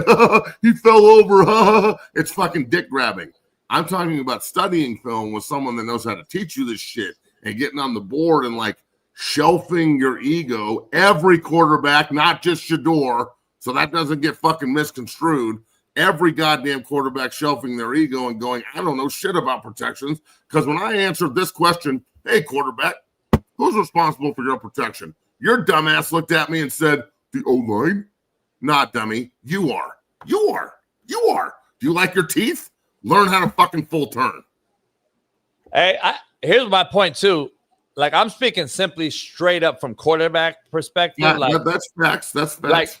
And I'm just saying, because I think we work together in tandem. Like, I didn't have my O-line guy in there just talking to the fucking wall either. I made sure, hey, Alan, who's in the chat right now, what time was he? Alan, tell everybody what time you were in there fucking with the O-line. With the O-line, to Matt's point, we're not fucking, I don't care about a slant, a fucking hitch. You're in with the O-line. And you're learning fucking, are we sliding this? Are we half sliding it versus a 50 up front? Are we 4-man sliding this? Are we fucking full on turning it back? What are we doing? Alan's in there like, all right, this is fucking odd. This is a 50. This is a 40. This is a stack. This is an eagle. Alan comes in now to the weight room. And then after that, we got wide out 7-on-7 film. Like, fuck that. You're going to go O-line first and then go weight room. And then we'll come watch film for 7-on-7, all the pretty shit. Here's the issue I have. I didn't have to tell Allen after he was taught it, though, and he wanted to come in and do it. Now, most quarterbacks that want to be great, I think, understand, all right, I got to get in there. Now, it's the coach's point, to Matt's point, it's the coach's point to guide him in the right direction, because Allen could have been in there watching a fucking movie, to Matt's point. So, like, I get both sides, but damn, we got to start holding these guys and saying, hey, dog, you're in the league now. Now let's get in here and watch film. Here's my final point. I'll end it. This is why, Smitty, I say we are felling the quarterback, homie. Like, you can't tell me that we're not felling the quarterback. And I'm talking we across the board, meaning coaches in high school, college, and now the NFL. We're not teaching them shit in high school, college, and now they get to the pros, and the pros are just taking it and saying, all right, center, you got the protection now. Hey, Matt, teach the center the protection, because this fucking guy, we don't know if knows anything. We don't have time to fucking teach him shit. And that's what's happening in 7-on-7 and all these street agents out there who are crippling quarterback play because they're taking your fucking money and fucking your mom. Damn. Go ahead. Mom fuckers. Getting kind of deep with that. Okay, I talking from experience. I fuck a lot of moms, I'm telling you. Mom fucking 101 down in LA. I mean, mom, you fuck. I will. Jesus Christ. I will say this after thinking about this. Didn't Cleveland's defense score their fucking touchdown? Yeah. Okay, well then Dylan Gabriel didn't have anything to fucking do with that. With the just saying. Look, I agree with you on everything. He scored 9 points. That's fair. Three field goals, the National Field Goal League. I agree with you with everything you said. I hope Shedeur goes the direction he needs to go to make him a professional quarterback. Also, everybody in the chat and everybody listening, from King to Chev to everyone, look, Terry Bradshaw can go on and say he called his own plays in 1975 all he wants. The game has changed significantly, okay? I appreciate that. I appreciate that, and I think it's big time. And at the time, I thought it was probably incredible. Okay, but let's be real. Power. Let's be real. Peyton Manning, Tom Brady, and Drew Brees changed the game at the line of scrimmage. Yes, and then everybody else piggybacked that off. And Montana and Elway did it a little bit. Marino did it a little bit, but not like Peyton and Brady and Brees. They were given full autonomy, and now we expect everybody to operate like those three. And I don't that shit ain't happening. It ain't fucking happening. Hey Matt, I'm glad we can teach everybody fucking protections and hot route concepts and how to break routes off and where to throw and all this other shit. That don't mean they're going to be able to fucking supercomputer it like those three. Matt, I'm glad you said Tom Brady, though, because Tom Brady has viral videos where he's telling Shaduer on phone, hey, dog, how about fucking stop doing all this other shit and start preparing for the NFL now? Those are 2-year-old videos. Hey, Smitty, those are 2-year-old videos that the GOAT told probably you. 3 years old at this point. And look, that's my point. Are you going? And it's not just Shaduer, because, yes, Shaduer's got a huge ego, man. Everybody does. Sure. Everybody that plays this game's got a fucking ego attached to it. Okay, and realistically, it's pretty fragile. It can get broke down pretty quick. Okay, athletes are some sensitive motherfuckers. All right, so is Shaduer going to be professional enough to say, I don't know what I'm doing and I need to dive into this part of it? And probably the best person to go talk to is the offensive lineman. Fuck the coaches. They're all going to be gone in 5 weeks anyway. Even the O-line coach, peace. But Wyatt Teller's not going anywhere, and the center's not going anywhere. And like that, Wyatt Teller's been there his whole career. Like, he gave up that on that fourth down play. He overset the fuck out of the three technique. The three technique ate Shedeur. So everybody's like, Shedeur sucks. Well, yeah, you try and throw the ball with that fucking big son bitch breathing down your neck. So it all has to come together. It's not Shedeur not knowing the protections. It's the autonomy between the quarterback, how he operates in the pocket, how he gets rid of the ball, how he scrambles. Does he reverse pivot a lot? Is he right-handed to left-handed? Because that's a huge change. And then the offensive line has to adjust to that. I understand that a lot of people don't think that this is like very deep, but it's about as deep as where the Titanic sits, like currently sits. And that bitch is deep. And it's salty. and it sucks sometimes. And I watched Sam Darnold look average yesterday. The primetime game was garbage. I mean, I'm telling you, man, there's just sometimes in the league you eat the bear, and sometimes, bro, the bear eats you. Everybody play bad sometimes. Yeah, but somebody told me that yesterday. Now, there's also a world where Dylan Gabriel gets healthy and starts next week. Yep. I mean, that's the part I was going to get to last page. Before you get out of here, we move on. We got a loaded show today. Shout out for you to come on and make sure you guys go watch Matt and Bailey later on in the 0 to 60 pod at 1 p.m. Here's the thing I got to bring up about that. Like, he went right on the podium, Stefanski, that is, and was like, Dylan Gabriel start next week. Like, oh, he said it already? Yeah, yesterday after the game. Yeah. Well, yeah, so, that's what I would expect him to say. So that's kind of the point I was making earlier. Like, there's got to be something for this guy not to get the full shot. If it just keeps like going back to like he not playing. So I don't know. We'll see, man, as it unfolds. Matt, what do you got going on the show today? We're talking Buffs getting ready for Arizona State. Talking about the NFL weekend, whatnot. Went to the Bronco game yesterday with Bree and saw the Broncos beat the Chiefs, which 9-2 going into the bye looks pretty good. Yeah. But at the same time, I already said this. If the Ravens, the Chiefs, and the Bills, and not in that order, are the three fucking wild cards, and then they're playing the Broncos, the Colts, the fucking Steelers, and the Jaguars or some shit, or who else would it be? Broncos, Colts, Jaguars, or whoever. If they're playing any of those other teams, Patriots.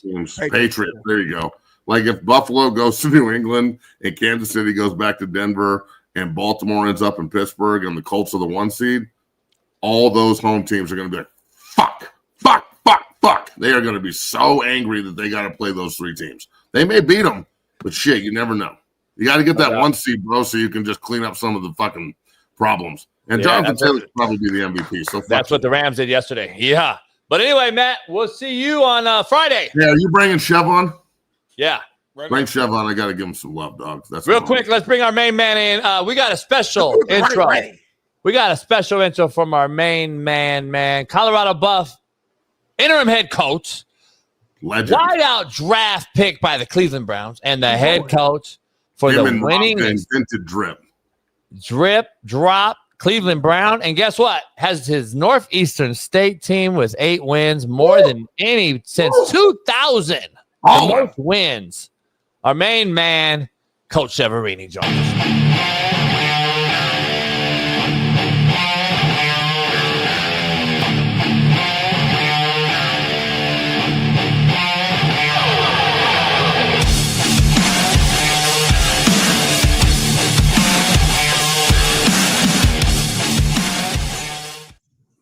Yeah. Let's go. Makes me want to fucking go, dog. Makes me want to tackle his ass. What up, Chef? I like the intro video. Thank you, Bailey. I appreciate it, brother. I appreciate it, JB. What's up, Smitty? What's up, Matt? Is he low? Is he low? I can't hear him. He's a little low. Low. Can you guys turn my mic up? There you go. There you go. You guys got me. Bailey had me turned down. I was hyped today. Let that echo through the building. Fucking warm-up videos, bro. I'm telling you, he's got a little musician in him there. I got a nice little intro, man. Bailey got me looking tight here on a Tuesday, man. So, on a Monday, I appreciate you guys, JB, man. We, got to win number 8.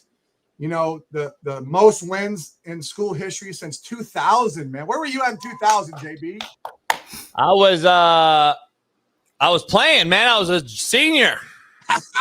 I was 6 years old, Coach. Jeff, I was older. JUCO. 2000. I was a freshman at CU, dog. I was playing for the Cleveland Browns in 2000, man. That just shows you how none of our kids were even born. Bailey wasn't born, Coach. Dude, Bailey wasn't born, man. What a great year, man. And just proving a lot of haters wrong, man. We got some haters this year, which is crazy for a program that has been the doormat of the MIAA, and because you won, Coach. That's what happens. I know. Now that we're independent, man, people are talking a lot of bad noise about us. But you know what? I'm so proud of our team, man. We took a 11-hour bus ride and beat a playoff team from last year in West Alabama that had athletes all over the field. Scott Cochran, who I have a lot of respect for. That's Nick Saban's right-hand man at Alabama when they won all those national championships, and he was the strength coach, And so I have a lot of respect for their program, but I'm so proud of our players, our team, man, going in there and winning 33-20 when we were down 17-7 in the first half. And our team just showed our grit, man, showed our character, showed our toughness, and just showed what kind of team we are, man. To win 8 games, for a program that won 7 in 9 years, Matt McChesney, they won 7 in 9 years. We won 8 in year 2. And, just so proud of our guys that, even though we got snubbed in the playoffs, man, we're one of the best teams. It showed in the KPI, which is the key performance indicators. And, we're one of the top teams in the nation. And, I was really, really proud of the way our guys played. And even the D coordinator, who's been at West Alabama for 11 years, man, he came up to me and he made a point to grab me, JB. And when we were in the handshake line, he said, Coach Shedeur, I want to say something to you. And he grabbed my hand, man. He held on to it. He's like, what you and your team and your staff did this year is the greatest turnaround in college football. He said, when I saw that you took that job, I was wondering, what is he doing? When I saw that you took the job at NSU, I said, what is he doing when NSU hasn't won any games in over a decade? He said, but what you have done, he says, your team is one of the top teams in the nation. He said, you guys deserve to be in the playoffs. He said, I've watched NSU football for a long, long time. And he said, you bet on yourself, man, and the bet's going to pay off, man, because what you're doing is one of the greatest jobs in college football this year, man. And, I told our players, it's not about me. I know a head coach gets all the credit, gets all the criticism. It's about our players, man. It's not about me. It's about our players. They got to go play the game. My job as a coach is to put them in positions to be successful. That's my job as a coach. It's our job as an offensive coordinator to put our quarterbacks in the best position to be successful. Our quarterback, Donnie Smith, broke the school record, completed over 70% of his balls this year, which is a high number. The school record by over 5%. The previous record was 65%. He broke the school record for most completions in a season. We broke the all-time scoring record in school history. And we broke the single season one, but now we broke the all-time one, even counting a bowl game. So, we're doing big things, man, in year 2. Just disappointed that we're not going to be able to showcase it in the playoffs, JB, because if you look at our KPI, we're 6th in the region. We're 6th in the region. The top 8 go in the playoffs. We're 6th by the computer rankings. Why have KPI, which is key performance indicators, which judge you? The computers don't lie, Smitty. Yeah. The computers don't lie. The computers, they look at your offensive points per game. They look at third down efficiency, look at red zone efficiency. We're top 10 in the nation. Defensively, we're only giving up 18 points a game. They look at third down efficiency, look at red zone efficiency. We're top 15 in the nation. Special teams, we're like top 5 in net punting in the nation. Our kickers set multiple records this year. In the KPI, we're 26th in the country overall. And 32 get in the playoffs. But here's the issue. The issue, JB, is they look at the KPI, but they don't use the KPI. They have a regional committee that none of our representatives are on. None of our representatives are on the committee. And so there's 7 committee members, and all are in the playoffs, and we don't have no one representing us. And they don't want to let us in, JB, because we beat the defending MIAA champs, who beat this year's MIAA champs in Pitt State. I wanted to play Pitt State. I wanted to play Pitt State. That's what I wanted to do. We beat UCO, who beat Pitt State. We beat 3 playoff teams from last year. We beat Saginaw, who was a playoff team. We beat UCO, who was a playoff team last year. Went on the road and beat West Alabama, who was a playoff team last year. We lost by 7 to the number 3 team in the country. And the last drive, because I made a couple bad calls as an offensive coordinator. That's on me as a coach. But we're one of the best teams in the country.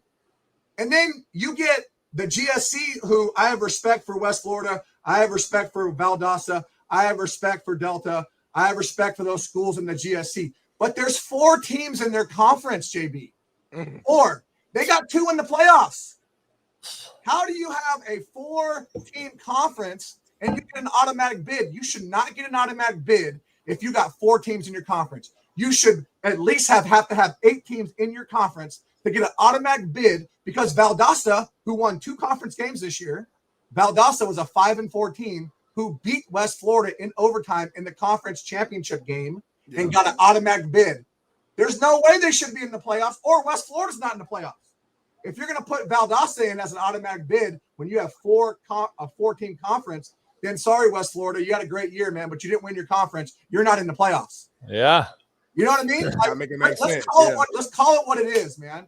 Like the computers are there for a reason. It's like the old BCS days, right? Yep. Computers are there for a reason because the computers don't lie. People lie, JB. People lie. Computers don't lie. We're one of the top teams in the country, and we totally got snubbed. And listen, I'm proud of all the teams that got in. Listen, nothing against those teams. I'm happy for every university that got in the playoffs. But we deserve to be in the playoffs. The KPI shows that we deserve to be in the playoffs. I heard that next year they're going to make it mandatory, JB, that the Division II goes by KPI only, which they should, because computers don't lie. People lie. And those committee members didn't want us in because they didn't want to play us. They were scared, coach. Let's call it what it is. Smitty, let's call it what it is, man. Scared. Let's call it what it is. I'm getting pissed. To me, I think Division II football is awesome. I think there's great coaches, there's great players. More people need to watch Division II college football because, like, I didn't have as much respect for it until I got into it. And now that I'm into it, man, I love it. I love it. There's good coaches. There's great players. There's great coaches. There's great teams, man. And I'm just disappointed that people didn't want to put us in because of their own biases because of NSU. We can't control that. We're an independent right now. But we beat all your top teams. Notre Dame's an independent. Notre Dame played for the national title last year. Notre Dame didn't win a conference title. Notre Dame's going to get in the playoffs this year. Like, in my opinion, dude, vote the best teams in. And Division II college football needs to go off the KPI and the KPI only because computers don't lie. They're going to look at the best teams, and they're going to rank the best teams. We are a playoff team based on KPI, 26th in the country, and we're 6th in the region. Also, we have the 46th best schedule in the country. It is 16. We are better than 16 of the teams that made the playoffs. We have a harder strength of schedule than 16 of the teams that are in the playoffs today. Like, come on, man. Like, let's be real. Like, call it what it is. Like, hey, don't tell me that you guys are looking at the raw data because you're not. You're not. You're looking at your biases of who you want in and who you want out. Because the people on the committees control who gets in the playoffs. I have a lot of respect for Division II football, but I don't have respect about the process of putting people in the playoffs. They need to go to KPI only because the computers don't lie, JB. Men will lie, numbers lie, numbers don't lie. Hey, Matt, before Matt leaves, he wanted to holler at you real quick. And bro, congratulations on a great year. I love you, but you know this. I'm pumped watching you guys fucking play, and I can only imagine where you're going to take this sumbitch and where you're going to end up. So, love you, dude. Keep it up. I love you too, Matt. You know, they got my number, bro. They got my number. I know they do, and they need to use that shit. Who's they? I'm telling you, pick up the phone. Who's y'all? Who's they? We can get shit fixed real fast. Who's they, Matt? Let's define it. Appreciate it, Matt. Love you, man. Black and gold for Peace, life, brother. man. Amen. All right, Matt. I'll see you Friday. All right, there, Matt. All right, Coach. Hey. That was perfect. I was going to let you rant. We got 5,000 people, 7,000 people in here. I was like, let them rant. I wanted Matt to get in. Let me ask you something. So I was going to, like, I knew it. I was like, fuck, man. They better not fuck them. I knew how this shit works. We got snubbed, dude. We got snubbed. I played D2. I know. And I'm like, dude, what he did there. And they, you know, back in the day, you couldn't even lose one game wasn't getting in. Remember before they expanded? So now I knew. I was like, man, they're gonna make this shit hard. And it almost feels like they're punishing y'all because of like the history of the school. Almost, it does happen. It's exactly what. Here's the deal. Like we talked about, right? The computer rankings don't lie. So the raw data, the KPI, the key performance indicators, show that we're 6th in our region and we're 26th in the nation. All those factors put us in the playoffs. But the KPI is not what puts you in the playoffs. It's a committee of 7 people who we don't have a representation on the committee. Yeah. We don't. Our school does not have representation. And all the schools that are in the playoffs, I look at the region, I'm like, well, all their people are on the committee. I mean, it's not fair, JB. And I have a lot of respect. Like I said, I'm disappointed for our players. I'm disappointed for our team because we proved it on the field, which is all that matters. What matters is the field. In between, though, when they drop the ball and they turn that scoreboard on, they turn those lights on. That's what matters. Not 7 people sitting in a room deciding whose futures go in. No that's why the KPI should be the only deciding factor of who goes in the playoffs. And Shep, I I love the fact that you're fighting for your guys because that's what we did. That's all we did. Everyone, and then that's the reason why I wanted to say you were going to have haters because you're standing up for your players who ran through a wall for you, and all these fucks out here will say, "Oh, coach is just bitching and moaning and crying." I did that shit every day. That's why I got kicked out of games, and we can argue all that other shit. But at the end of the day, Chev, it was for my guys because they want to see you fight for them. They're there fighting for us, so we recruited them. We want to see them fight. They fought. They fought for you. It's evident, and I'm glad you're fighting for your guys. You deserve to get in. Bottom line, and so we got a segment though, Chev. All right. And Smitty came up with it. Did I? And it's called and Smitty, what is the segment that you call it when I judge things? Oh, it's called Rank This, where we go find a video, oftentimes from like a coach's speech, post or pregame, and we rank it. Take a listen to this speech we found. Okay. College football coach now for 20 years, man. And I'm telling you, the heart and the grit and the determination that this team showed this year, man, is unbelievable. Their D coordinator came up to me and grabbed me after the game. He's like, Coach Shedeur, I want to say something to you, man. What you and your team and your staff did this year is the greatest turnaround in college football. He said, that's what he said to me. He said, when I saw that you took that job, I was like, what is Coach Shedeur doing? Like, what is Coach Shedeur doing? But when he watched every game on us this year, and he says that we are one of the best teams in the nation.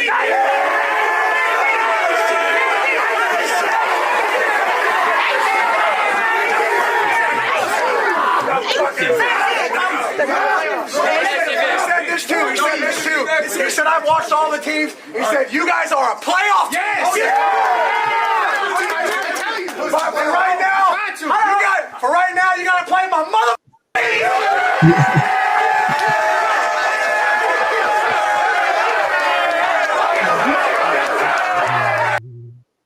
Chev, look at the private chat, Chev. That's the 10 out of 10 right there. All right, Smitty, break it down, Smitty. That's perfect. You can see the players in the room, man. They're passionate behind it. You can tell that like you got complete buy-in on your team. They love you. You didn't need no notepad. It came from the heart. It came from the brain. It was real. That's a perfect 10 out of 10 for me, Coach. Why not? Why is the notepad always like? Because you made it a big deal 2 years ago when who was it? Coach Robert Saleh had his notepad, and you called him. Tell Bailey to show when we get the theme music going. Because basically what I said was, drop my theme music, and the theme music was "Walk in Your Trap, Take Over Your Trap," because we were 5-0 on the road this year. JB, we didn't lose to a Division II opponent, and we played 3 playoff teams from last year and the defending MIAA champs, and we walked into your trap and took over your trap. And that's what they dropped. So let's tell for right now, you gotta play my mother.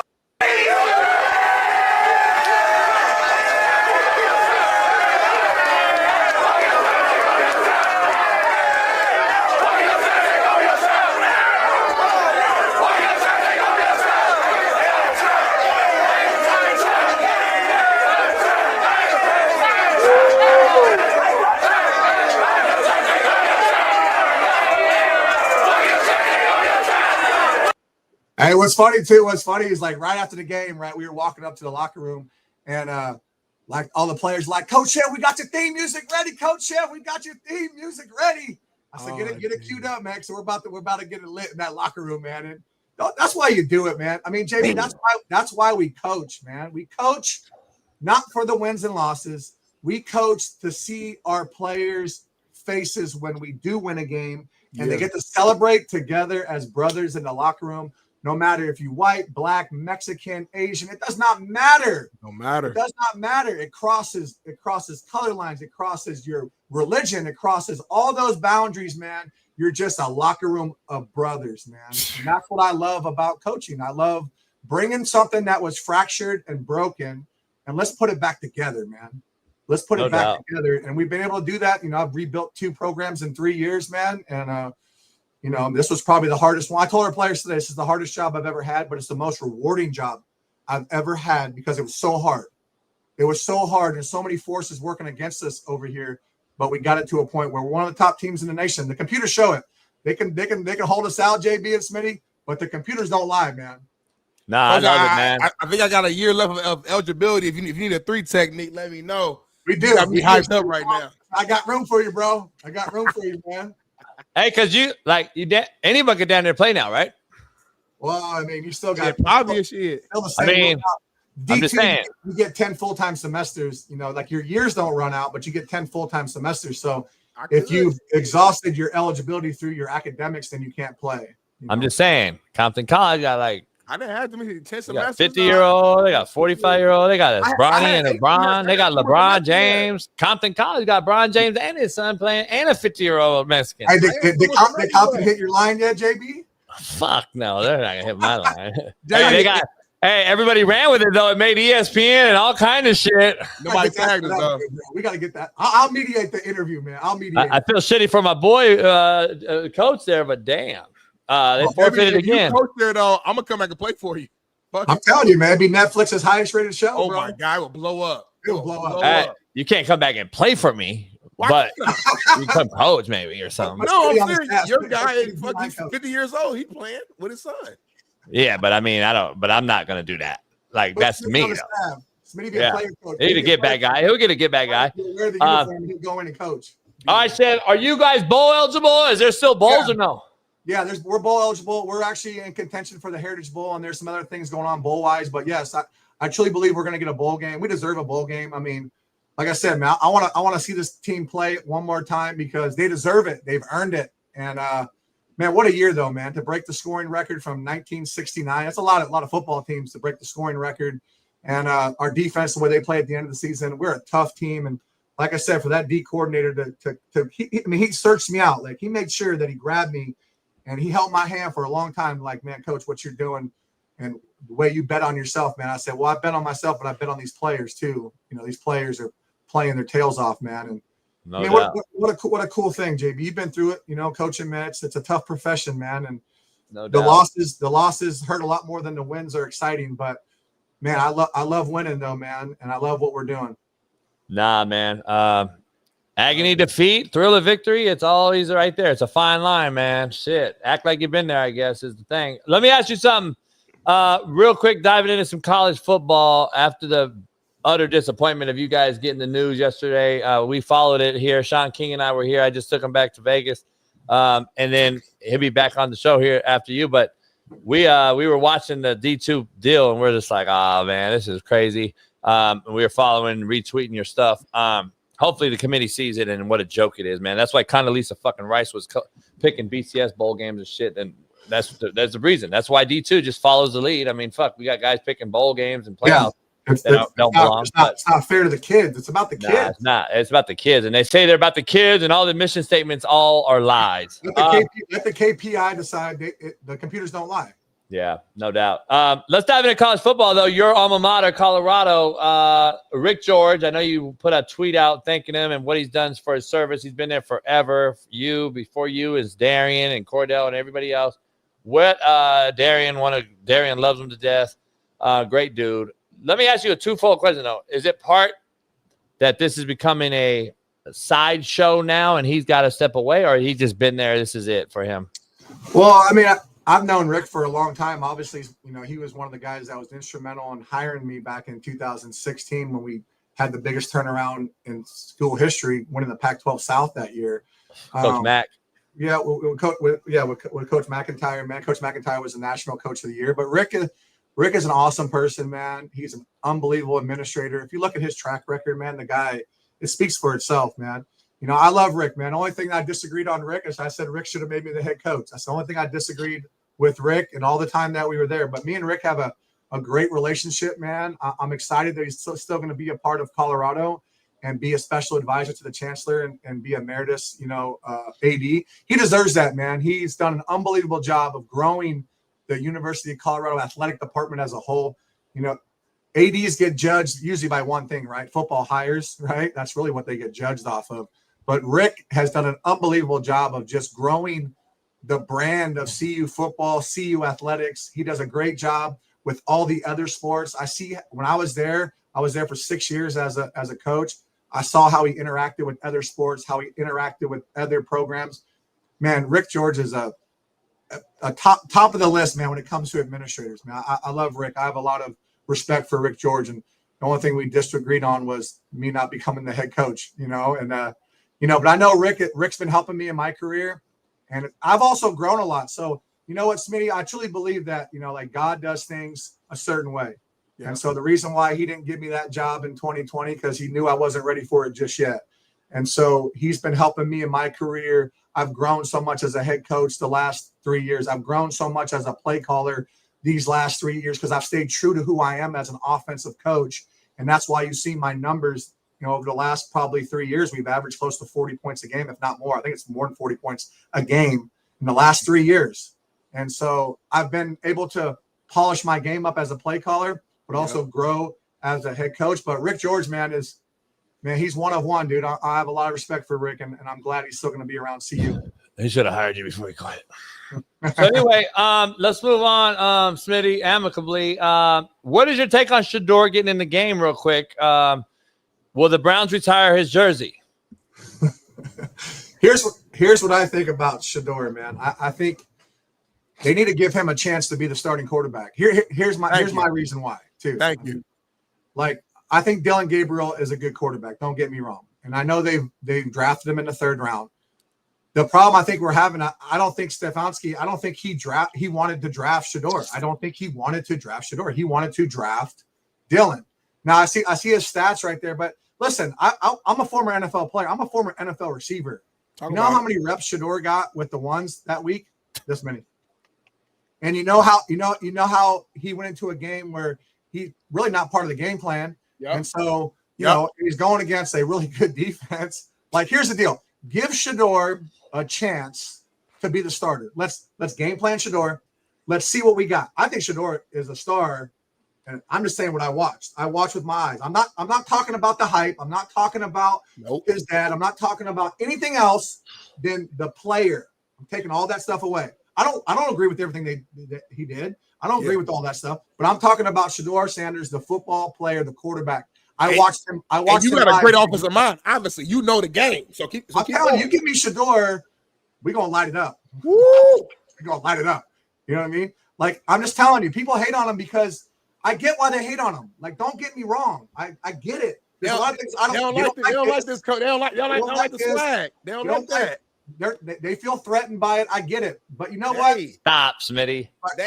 But confident coaches don't care about that stuff. Okay, confident coaches, I don't mind it. I mean, I'd have some conversations about how he does it. Yeah, but, hey, dude, be you, man. I'm all about it. Be you, be you. Be who you are. I'm going to coach the fundamentals and technique. I'm going to coach the read progressions and coverage reads. I'm going to coach blitz pickup. I'm going to coach all this stuff, and then let you go be you. Because I'm telling you, the kid can play. JB, he can. But, yeah, it's a bad debut, man. But, I mean, look at Peyton Manning his rookie year, man. It's probably the worst rookie year in the history of NFL football. He turned out okay, man. You know? I just think he's no way. There's a lot of guys that have great rookie years, you know. Yeah, it's not a great showing, but you know what? Yeah, I'm not judging off this game either. Mark, though, that was a beautiful take. Before you go, JB, I was on a bright. That was a great, just overall. He added context, nuance. He left his emotions to the side and gave a full breakdown about the quarterback position and why he believes there's greatness in Shaduer. So, JB, go ahead, take over. I want to hear your rebuttal. Chev had a horrible take. That's why they didn't trade him, though, JB, because they're going to be a new regime coming, and he's probably going to be the dude, man. Yeah, you might be in there. But here's why. The whole thing about no rep shit, I think the no rep shit is cap because I broke it down. You're a quarterback, bro. I broke this down already. I've been breaking it down all morning. Chev, you know damn well. Chev, you know you played. Stay Chev. There ain't no excuses for the quarterback to go in cold and all that shit. But listen, JB, you played the position, man. I didn't even play quarterback, but if I didn't take a rep at receiver, and then you try to have me go in there, and you're supposed to be running post curls and slants and sluggos, and I'm trying to run some speed outs. Man, I haven't even practiced. What do you want? I got no timing with anybody, man. So are those two things in, Bailey, that I wanted? Let me ask you this. Here's the problem I have. RG3, shut the hell up. Number one. Number two, why are we having to Why do I have to beg this dude to get off the bench to go shake the opposing team's hand, or just if you want to go talk? Isn't Lamar Jackson? Are you mad at the Ravens didn't draft you? Can I answer that, please? Yeah. I think. No, you can't answer it. You can defend it though. Okay. Go ahead. Let me defend it. Fuck. I think Shedeur, he ain't played all. He ain't played. I don't give a fuck. Stop. You defend this motherfucker for anything, homie. I think he forgot the This motherfucker's sorry. Stop. He forgot. Oh, I gotta go shake his hand. Like I forgot. He didn't start this game. Dog, the excuses you prime sexuals make for this motherfucker are the excuses you make for him are fucking sad. I'm just gonna be honest. Listen, he forgot he's in the league, Chev. He forgot he's in the league. He didn't start. Like he's not even like. Here's my take on it. It's embarrassing. He needs to get up and go shake people's hands. Like, of course. Like that's my take on it. Like, and if I was his coach, I'd say, look, man, bro, I get it. You know, you didn't play great. I get it. You know, things weren't right, but you got to get up and you got to go. You got to respect the game. I say it all the time. You got to respect the game, or the game will not respect you back. You don't. If you disrespect the game of football, the football gods will not reward you. Right. And, you know, that's the problem we have right now in all levels of football. National Football League, Division I. There's a lot of people disrespecting the game on a daily. Portal and all this shit. I think it's all led up to this. I think. Business, the way you want, you're entitled. You think you're entitled to be the guy, but you don't work to be the guy. I mean, if you don't work to be the guy, then you're not going to be the guy. You know what I mean? So I just think that there's too many people that don't respect the game. I think that's Shadeur's got to get up and he's got to go shake people's hands and he's got to say a good game and then he's got to go back to the film room and get better. And then we go back to practice and we put the work in. It's all about the process of getting better. Let me get your last thing, Chad, because you coach the whole offense and you know everything in totality. Shorts here said, I was a 7th-round pick. I played my first game in my second season, and it was like 3 snaps at the end of the game. I hadn't taken a rep with the first team until that moment. Not in preseason, not in camp, etc. This is not unusual. You played in the league. Shaun King was one of the rookies that had to come in week 11 against Seattle behind Trent Dilfer. And we talked last night while he was here, and he brought this up as well. And then I broke down a litany of guys that were actually coming in as a backup in the middle of a game and had to play in the NFL without getting any reps. And didn't Dylan Gabriel have no reps as he was Flacco's backup? Like, I get that he had a week of prep to start the game. But he was a backup, Smitty, the whole time, the same as Shedeur is now. You got to stay ready, dog, in the league. What position is Jeff? Jeff played center, I believe. Yeah, I mean, I think the quarterback position is the toughest position to play in sports. I think it is. I think it's the toughest position to play in sports. Gets all the criticism, gets all the praise, right? Yeah. To me, like, listen, Shedeur didn't play well. Everybody knows that. But reps matter. Yes. And game planning to the strengths of your quarterback matter. I game plan always to the strengths of my quarterback. It's not by accident that Donnie Smith broke every record at MSU this year. I mean, it's not by accident. No doubt. It is a detailed process of fundamentals and technique, and it's also a detailed process of game planning to your quarterback strength. Is he a pro style guy? Is he a spread guy? Is he an athletic quarterback that we can run zone read, power read with, or is he a drop back guy? I got a bootleg and I got to protect them. And Chev, you recruited your personnel. That's why we love college, right? We recruit what we want to run what we want. If we're the head guy, like no question. I'm always going to recruit what I want, but I'm always going to recruit the best players that I get. And if I get the best players, I'm gonna adjust a little bit. I wanted to bring Shaun in. Shaun made it home. I want to bring Shaun and Chev before you get out of here. I know you got to go and get ready for a bowl game. Oh shit, this motherfucker. So anyway, hey Shaun, you were a backup in the league. You had to go in boo-boo time because you were kind of like average quarterback. So did you guys talk about it real quick and talk about going in and staying ready, not getting ready, and don't start defending Shaduer Sanders right now just because he was a what? He was a what, JB? What? He was a what in the league? What you just say? Fucking Super Bowl champ. Let me go. First of all, congratulations to my guy Darren. Great season. Hate y'all didn't make the playoffs. Secondly, JB, stop yelling at me and definitely stop telling me what the fuck to say. Thirdly, for all of you hit me up in my DMs talking about you lost this past weekend, shut the fuck up. If you can't take a losing weekend, guess what? You ain't built for this shit. You hear me? You ain't built for this. I'm the best capper out there, and I'm standing on business. So let's start this off with Raiders. We going Raiders tonight, plus 3.5. Hey, Bailey, can you do me a favor before I comment on this? Can you play that clip I asked you to pull up, please? What clip? Not nothing, in my place to answer. That's nothing I can't answer. Not answer, but I know for sure I'm not. I know if you see the quarterback play in the league right now, I know I'm capable of doing better than that. So I want you to understand all of my evaluation of Shaduer Sanders is coming from him about week 5, 6, being asked a question in the locker room when he was a third-string quarterback of the Cleveland Browns. And he said, I'm watching these quarterbacks around the league, and I know I'm better than them. I'm capable of playing better than that. Well, be real specific. Well, if you're gonna be specific, Shaun, you left that word out on purpose. I know you. You smart as hell. You know what you're doing. Capable. Hey, Smitty, are you trying to get on their fucking media team or something? Maybe Shaun talking. Shaun talking right now, JB. Smitty, are you trying to get on Prime Sexual media team or something? They're not hiring you, homie. I'm sorry. They're not hiring. I don't get the defense of these motherfuckers. Like you, they're not hiring you, homie. I don't get the hate of these. I don't get the hate of them either. God damn. Go ahead, Shaun. Remember, this is still Chev's point. He got to get out of here. So make the point real quick, because Chev got to go. Be quick, all right, first of all, great points take time. You got to. We don't got time though. Your segment's coming up. Coach Chev got 7 minutes. He got to go. Hey, listen. The reason I played that was because if I was coaching Shedeur, I would play that in the quarterback room today. Matt, me too. And I will remind Shedeur, this is what you said. You got to understand it's not going to be fair. But it's about how you handle success and failure. This is pro football. This ain't you and your dad. This ain't Colorado, Jackson State, Little League. This is pro football. Like, I don't think he understands he might be playing for his NFL career. So you got to do everything right. Damn right. Get off the bench. Go shake hands. Right? When you get a first down running, don't get up and go run 10 yards down the field. I agree. When you get a chance to make a play, you got to make a play. Like, I'm passionate about this because I don't think he understands the sense of urgency. Yeah.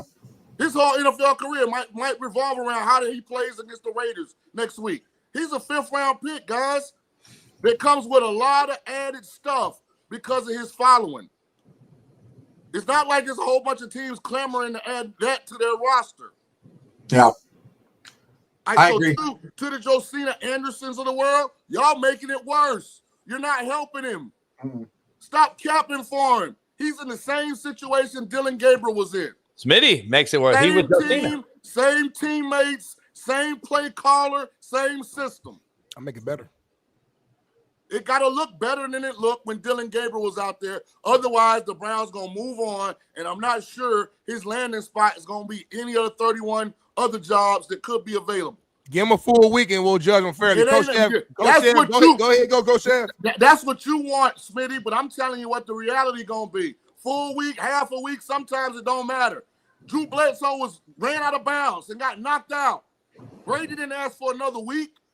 Brady came in and started cooking because he was ready. Brady was not cooking early on. Defense was playing great. I think what Shaun said is a good point though. Like Tom Brady didn't have all the narrative around Tom Brady when he was a backup quarterback. The problem that we're having right now, Shaun, is that Shedeur was a 5th-round draft pick, and he gets more media attention than everybody on the team times 100. Tom Brady, when he was Drew's backup, no one even knew who he was. Like, I mean, Tom Brady went up to Robert Kraft and said, "Hey, I'm the best decision you ever made," and Robert Kraft didn't know who he was. Right. Like, social media. I think, but I hear you, Shaun. Like, I hear you, man. Someone needs to get Shedeur's ear and say, "Look, man, stop doing interviews. Just play football. Just go to work every day. Show you're committed to your craft. Show you're committed to the process of being a NFL starting quarterback. And then when you get your opportunity, you got to play better than you did." I'm a big fan because I play, but the narrative around him and all the hype around him, Shaun, it doesn't help his cause right now. Is it his fault though? Like Shedeur had an interview, a post game, and he was talking about how he appreciates all the fans, like getting them support, and he felt the energy once he got in the game. But he was like, at the end of the day, though, he said, like, I'm a good guy too, though, man. He said when Dylan is out there on the field and you guys are, booing him or asking for me to get on the field, like he said, one, that's not helping him out as a player. He said, two, it comes off as I'm a distraction and I'm not even doing anything. So I think what Shaun said was awesome. Like like, okay, Shedeur, you're an NFL quarterback now. Like, you're not playing for your dad anymore. Like, you played for your dad in high school, you played for your dad at Jackson State, you played for your dad at Colorado. You never had to worry about if you played bad, if you're going to get benched. You never had to worry about if things don't go right, that you're going to get pulled out of the game. Like, you always had that. You always had that cushion. Well, none of us on this screen had that cushion. Like, we had to go earn it. Like, I was a white receiver in the National Football League. You don't think I had to do things at a higher level of execution than everybody else? Especially at that era. Just to be in the building. Not even be on the team, man. Just be on the building. And that's why, like, I broke the Browns rookie record. I had 10 catches against Jacksonville as a rookie. But I did that. Like, no one did that for me. Like, I didn't, like, have the cushion of, like, hey, if I don't play well, like, my dad's the GM, or my dad is like, nah, you got to go earn it, man. The National Football League is not for long, my man. If you do not play at a certain level, Shaduer will find himself out of the league quickly, too, if he does not fix the issues and he does not play. Because, like, I think JB said, the head coach came up on the podium and said, hey, Dylan Gabriel starting next week, right? So there's another game that Shaduer is not going to play. And so the next time he does get an opportunity, like Shaun was saying, you better play better, because you might only get one more opportunity and then you're out. And Shaun's been through it, man. Shaun's a Super Bowl champion. Shaun he's been in NFL locker rooms, he's been in NFL meeting rooms. He knows that it is a dog world, and they will get rid of you like that. They have no cares in the world. And they don't, like, the NFL doesn't care that Deion Sanders is his dad. They do not care. They want to see if he's going to handle himself like an NFL quarterback. I believe he's an NFL quarterback. I do. Like, I do too. I do too. And it's because of my evaluation of him. I don't got no job to give him. I don't. The surrounding factors that follow Shedeur around are going to hurt him until he shows that he is a dude. Right now, he's not a dude. Right now, he's a third string that became a backup that got his chance in the game and didn't play very well, and then didn't go shake hands. Like, he's a jag. He's a jag. Just another guy. I disagree. Love it, man. I disagree, and it has nothing to do with his dad. Has nothing to do with his last name. I watched him closely because I'm a buff. I watched him for 2 years. The only reason why they won games because of Shaduer Sanders and Travis Hunter and the other cats that they had, the receivers that got drafted. Yeah. When those guys left the building and Shedeur walked out, they didn't do enough of what's called the recruiting and retention and development piece that is critical to 4-year level success. It's critical. Because I believe in you. Darren. Hey, Darren. Go ahead. JB's a PH. Don't get emotional. Thank you. So he's a PH. He's a He is public a PH. hater. He's a public hater. So he's just being JB. Right now, if the door's out there and throw 2 touchdowns, no picks or whatever, he's gonna find something. He's been doing it for 3 years. Here's what I appreciate about JB though. JB is gonna stick to his point. Like, I don't like the guys that play both sides of the fence. Like, all right, you know what I mean? Like to me, when I think about Shedeur, I think he is a good, very good quarterback that does need to get away from the other stuff. Like JB, he gonna stay true to what he believes in, and I gotta respect people like that, man, because at least I know who you are as a person. I just don't like the people that play both sides of the fence. Chef Smitty's the one that'll, like, say everything you want to hear, and then you feel like what the fuck is that? And then you turn around and he's holding a knife. The problem is, though, Coach Chev, is this though, Chev? Before you go, I know you got to go. When you receive new information, he has to go, homie. When you receive new information, you gotta. It's okay to change your evaluation. It's okay. Maybe don't do that. You can say it's an ongoing evaluation. There's okay with that. That. Listen, like Shedeur is an ongoing evaluation. Yeah, no matter what. He's a rookie quarterback that hasn't played much football. I mean, he's a rookie quarterback that hasn't played much football. So to me, he is an ongoing evaluation. But I do think he has the skill set to be a very good NFL quarterback, given the right situation. Listen, the Browns don't have a great track record with quarterbacks. Let's just be real. They got that jersey. I play with Tim Couch. Me and Tim Couch from the same draft class. Yeah. I love that jersey. It has Tim Couch on the back, and then it has like 30 quarterbacks on there. Might be more than that. Might be 40 quarterbacks on there. Everybody that's played since 1999. To me, like, they don't have a great track record. They shouldn't have drafted him, in my opinion. They shouldn't have drafted him. It would have been better for him to go as a free agent because at the 5th round, now they got you locked in for a 3-year deal. If he was a free agent, he could have picked where he wanted to go, work with the staff he wanted to work with. You know, so, but you know what? Everything happens for a reason. I mean, there's always a reason why things happen, and who knows? Maybe everybody's played that organization. Shaun King damn near played there. Like everybody's damn near played there. So, Hey, by the way, shout out to the real Sam Darnold showing up yesterday too. I know JB. We'll get into that. We'll get into that. That's a whole other debate. Thank you, Coach Shev, man. Congrats, man. Good luck on finding that bowl game. Y'all deserve it. Y'all earned it. KPI is the answer. It is. We in your corner. Hey, Coach. Chev, if once you get announced, maybe hop on this week and say, I will. Yeah, we'll do that. I will. Once we get the announcement, I'll hit you up, and then I'll jump on the show, and then I'll be in California at the end of the month or at the end of December. I'll come by and see you, JB. Yeah, come by the crib. Yeah. We'll come do by a little. and see you. And then, Shaun, Yeah. good seeing you, brother. Good seeing you, It's the Smitty. dog. I'll catch up with you guys soon. All right, brother. Good luck. Walk Peace. your trap, take over your trap. All right, Coach. Walk in your trap, take over your trap.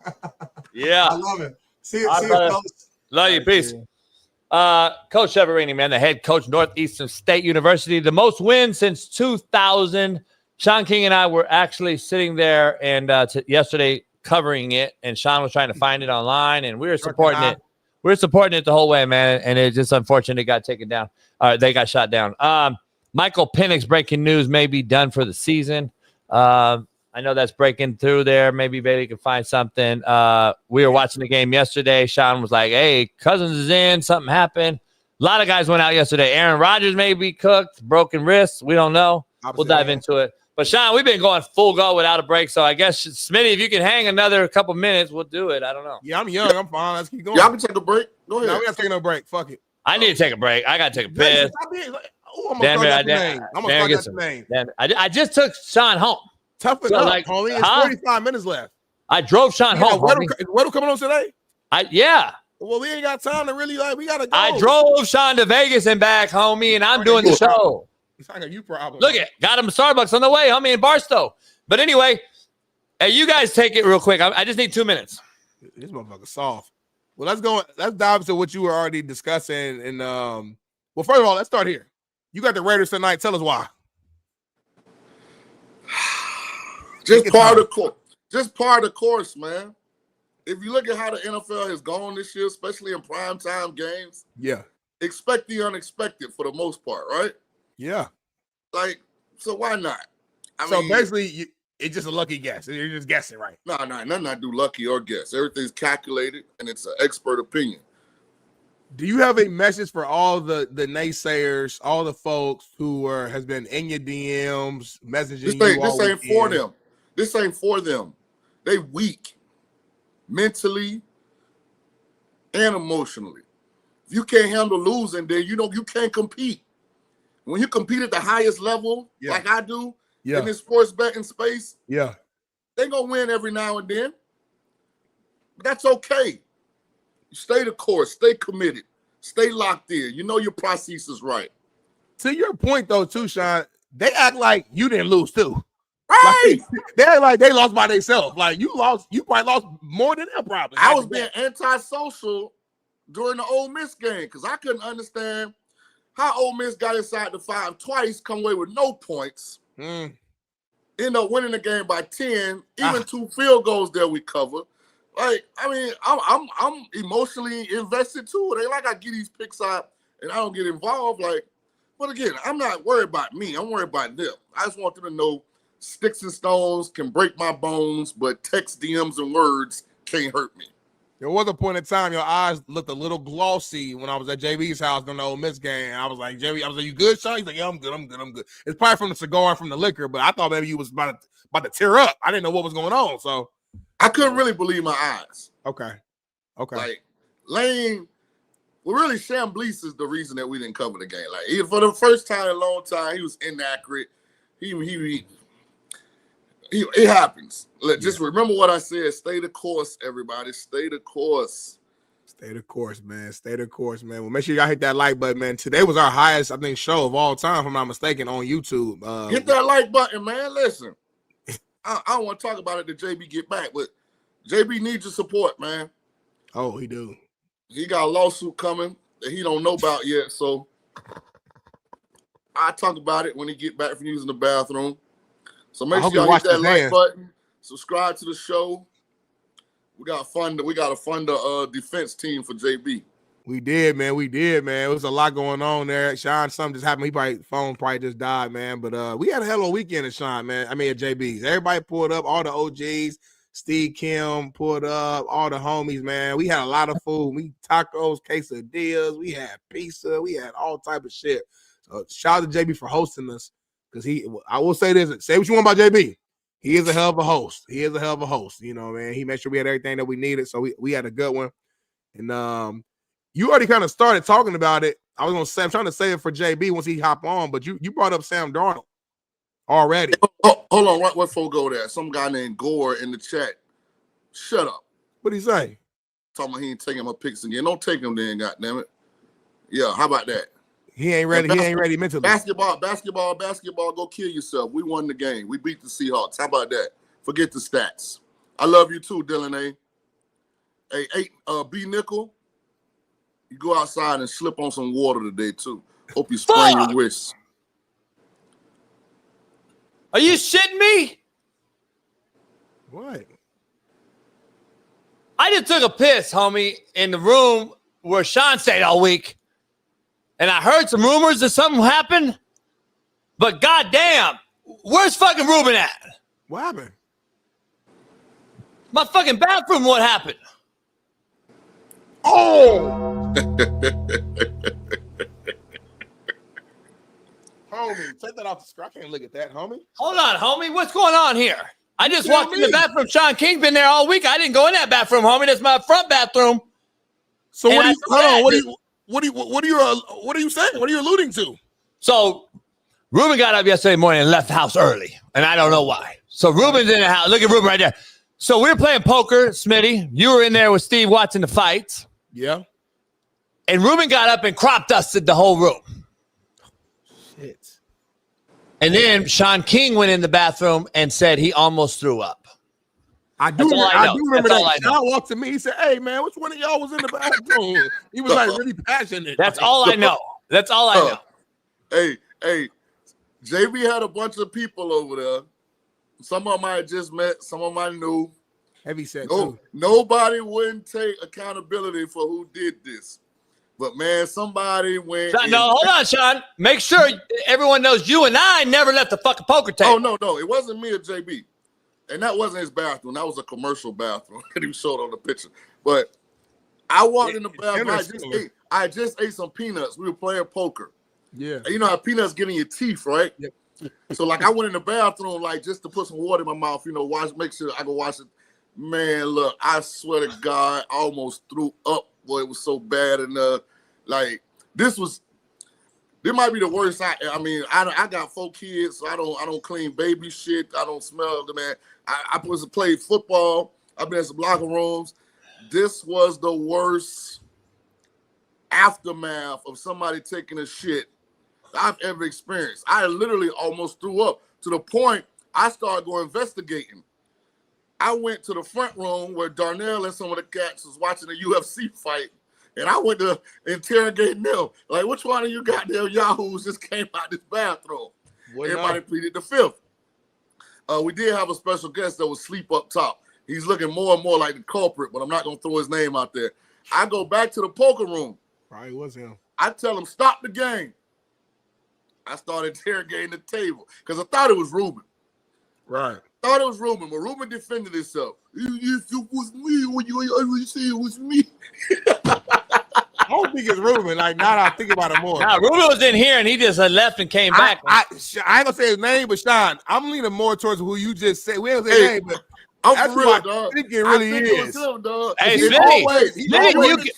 Smitty, you can answer the question though. Hey, hit the like button. Because apparently he was asleep for an hour in the theater, was he or not? Hey, tell us who you think. About 35, 40 minutes, yeah. Sabotage. Then he couldn't have been him. Bathroom. We had Mexican food. Yeah. And alcohol.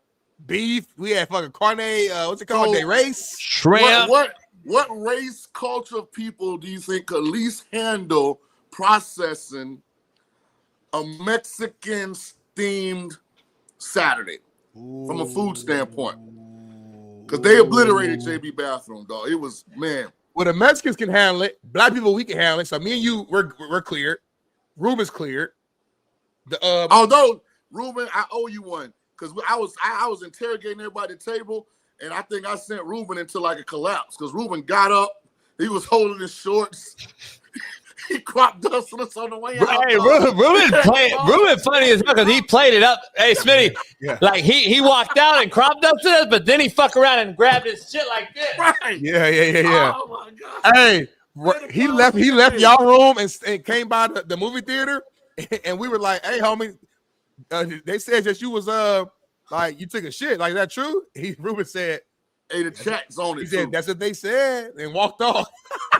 Hey, Dead Boysian, Roberto Davila, y'all might be on Who's they? In the Oh chat. no, I ain't gonna lie. There's been a rumor that Mr. Kim does this like every Saturday. Like he takes a shit in there. There's a rumor. Yeah, I can't tell you who told me the rumor, but there's a rumor that every Saturday, Palooza, he takes a mean shit. Hey, That's the rumor. SK, if you're listening, and I'm not talking about me, dog, go to the doctor. I damn near need a bidet. I damn near need a bidet installed in there. Hold on, like, was the toilet like was the shit in that? Was it? I walked in. Smitty. I didn't get to put the water in my mouth, dog. Smitty. Hold on. Ain't no. If I ever take a shit at your house and it was like crazy, I'm gonna clean up after myself. How somebody take a shit and just fuck it? Don't. Well, that's the thing about Ruben. That's the thing about Ruben. Ruben actually went in there because he's a good dude. I'm washing rugs right now. Rugs? It was that bad? Rugs. I will say this though. When I went in there and took a piss earlier in the day, and you know you got that small trash can next to your toilet, I'm gonna be real. It was a piece of toilet paper with like some brown stuff on there in the trash though. And I saw it. I was like, I know that ain't what I think it is. I said, I'm gonna ignore it and keep going. Are you telling me that somebody might have wiped their ass and put it in the fucking trash and not the toilet?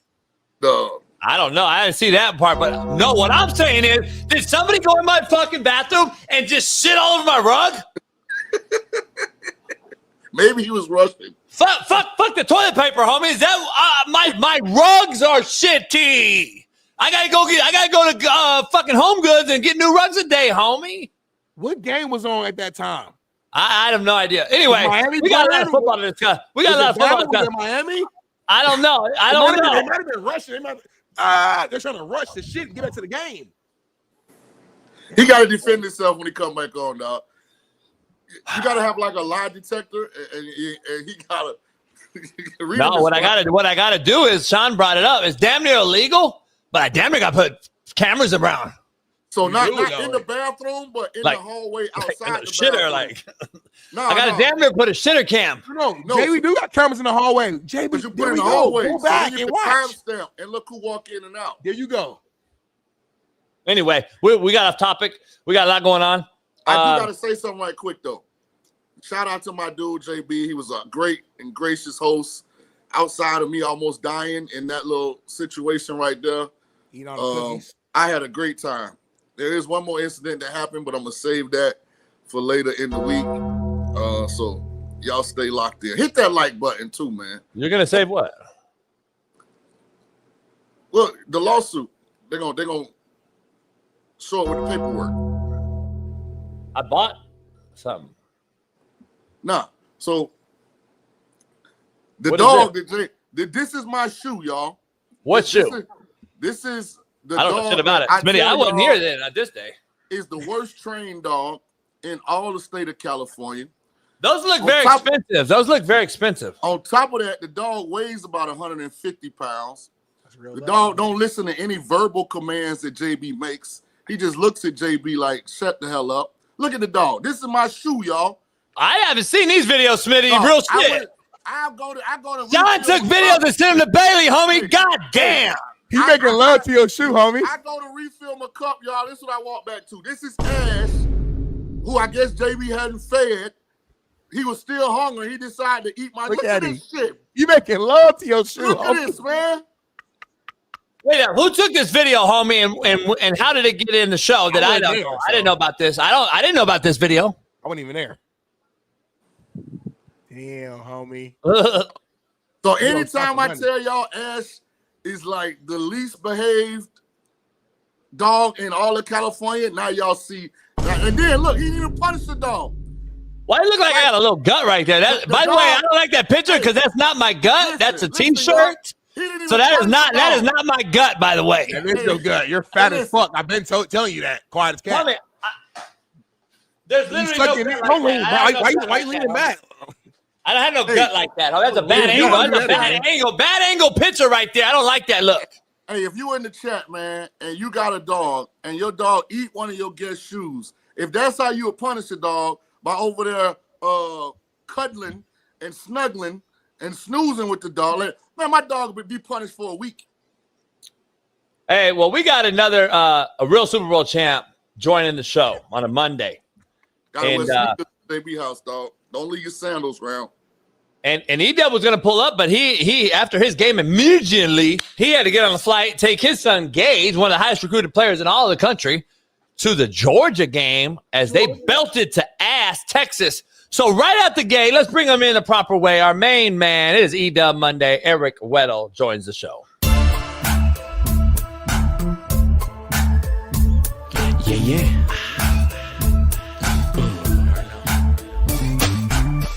My mode, ready to transform you in the I hate a storm, Hail Marys, I make it pour. Good, I ain't lying, you little giants, we been defiant. Rising.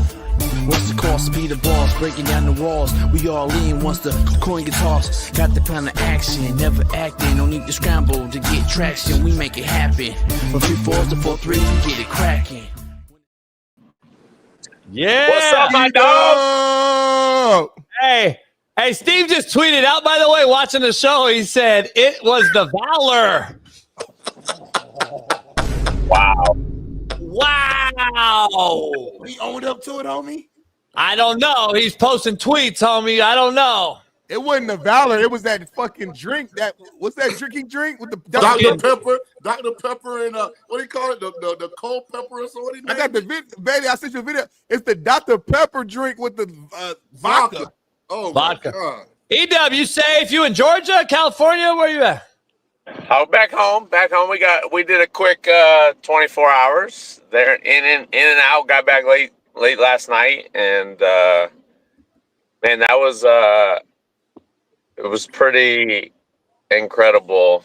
All I've ever known, right, is the University of Utah, which I love, and still think they're one of the best programs. But you go to these. What you saying? You go to these SEC schools that are like different, big time, and there's just levels to it, man. It's pretty wild, and they were so gracious. I mean, game day, bringing him out with the commits and taking time with him, the coaches, the whole defensive staff, really. And then on Sunday, they brought us to the facility, and I'm pretty upfront with the coaches, and I don't like to waste their time, and I don't like to waste my time, right? And as long as we're on the same page, then let's do this. And I said, like, if I'm making this trip all the way out here, like, we want to see the school, we want to, have the ability to just sit down and talk a little bit, not just come for the game. Like, the game, in a sense, for a player is probably the least most important thing, because you're playing. Like, you're not watching the game. You're not like, yeah, it's cool, the fans, the stadium, the lecture, it's cool. But as a player, you're not worried about none of that, and you don't even really. It's not really high on the priority list. So Sunday we spent like 3 hours at the facility and with the defensive staff, and Dante and Coach Kirby came in and hung out with us for about 10 minutes, even though in his busy schedule, just super grateful and humbled by the time that they gave to Gage and Chanel and I, and really, really cool experience for Gage, and just part of the process of taking all the information as he gets older and what he wants and what he sees, and trying to filter through the real and not, and really cool for him. Dude, they don't get the notoriety like nationally that Clemson does, but do they still get on the buses and drive over and then do the dog walk into the stadium? Yeah. Oh, man, that was crazy. That's a dope experience, dog. Yes, we were up on top of the they walk under this archway, and all the recruits were on top watching it as, thousands of people are on the side, and they have these traditions that not many schools have. Along with when we went to OU earlier in the year, it's just different. Like, these schools are the biggest of the biggest in sense of football traditions and excellence, and it's just we're humbled by the opportunity, really. E-Dub, once things settle down, season ends, we'll have to do a football palooza. We'll bring Shaun out. You'll pull up. You'll try to take our money again like you did at poker that time you came. And then he's still an athlete. Look at this motherfucker. Yeah, athlete. Hey, that's pretty impressive. See that? See how that goes? Hey, Dub, let's dive right into it since you got the sweater on. Belt to ass. Rams are the best team in the NFL. They showed it last night. They belt to ass. The Rams. Where are you at with the Rams game? Break it down. Around a little bit. Honestly, they're fortunate to have won that game. They are. You get 4 turnovers and only I don't know how many points they got off the turnovers. I think they only got 7, maybe 14. For that game to be that close late is a testament to Mike McDonald and that team. I think Seattle's the real deal, defensively at least. I agree. No matter what, they're going to be in every game. Shaun disagrees with you because he thinks they're a real deal until what, Shaun? The Rams? No, Seattle. Oh, man, Darnold going to turn into Darnold when they play a good team. Like, Seattle's a team this year, they dominate the mediocre and the below-average squads. And when they play a team that can really, like, make Darnold have to be a real NFL quarterback, he turns back into Darnold. I just think that the Rams are his team, like, of weakness. That's all I think. Yeah, like he's got. Now they got him fired. The Rams are the team that he can't get over. There's a lot of teams that Peyton Manning struggled. I mean, we see the team. Some people can't get over those teams. I think that's what it is. Yeah, the Bucs went to Seattle and handled business. I will say this about the Rams, though, Weddle. They have to get home field. I don't think they can go to Philly and be in an advantageous situation come late December, January. I think the way they're built, if they can get home field and play in that controlled climate, they got a much better shot to get by a couple of the teams at the top of the NFC.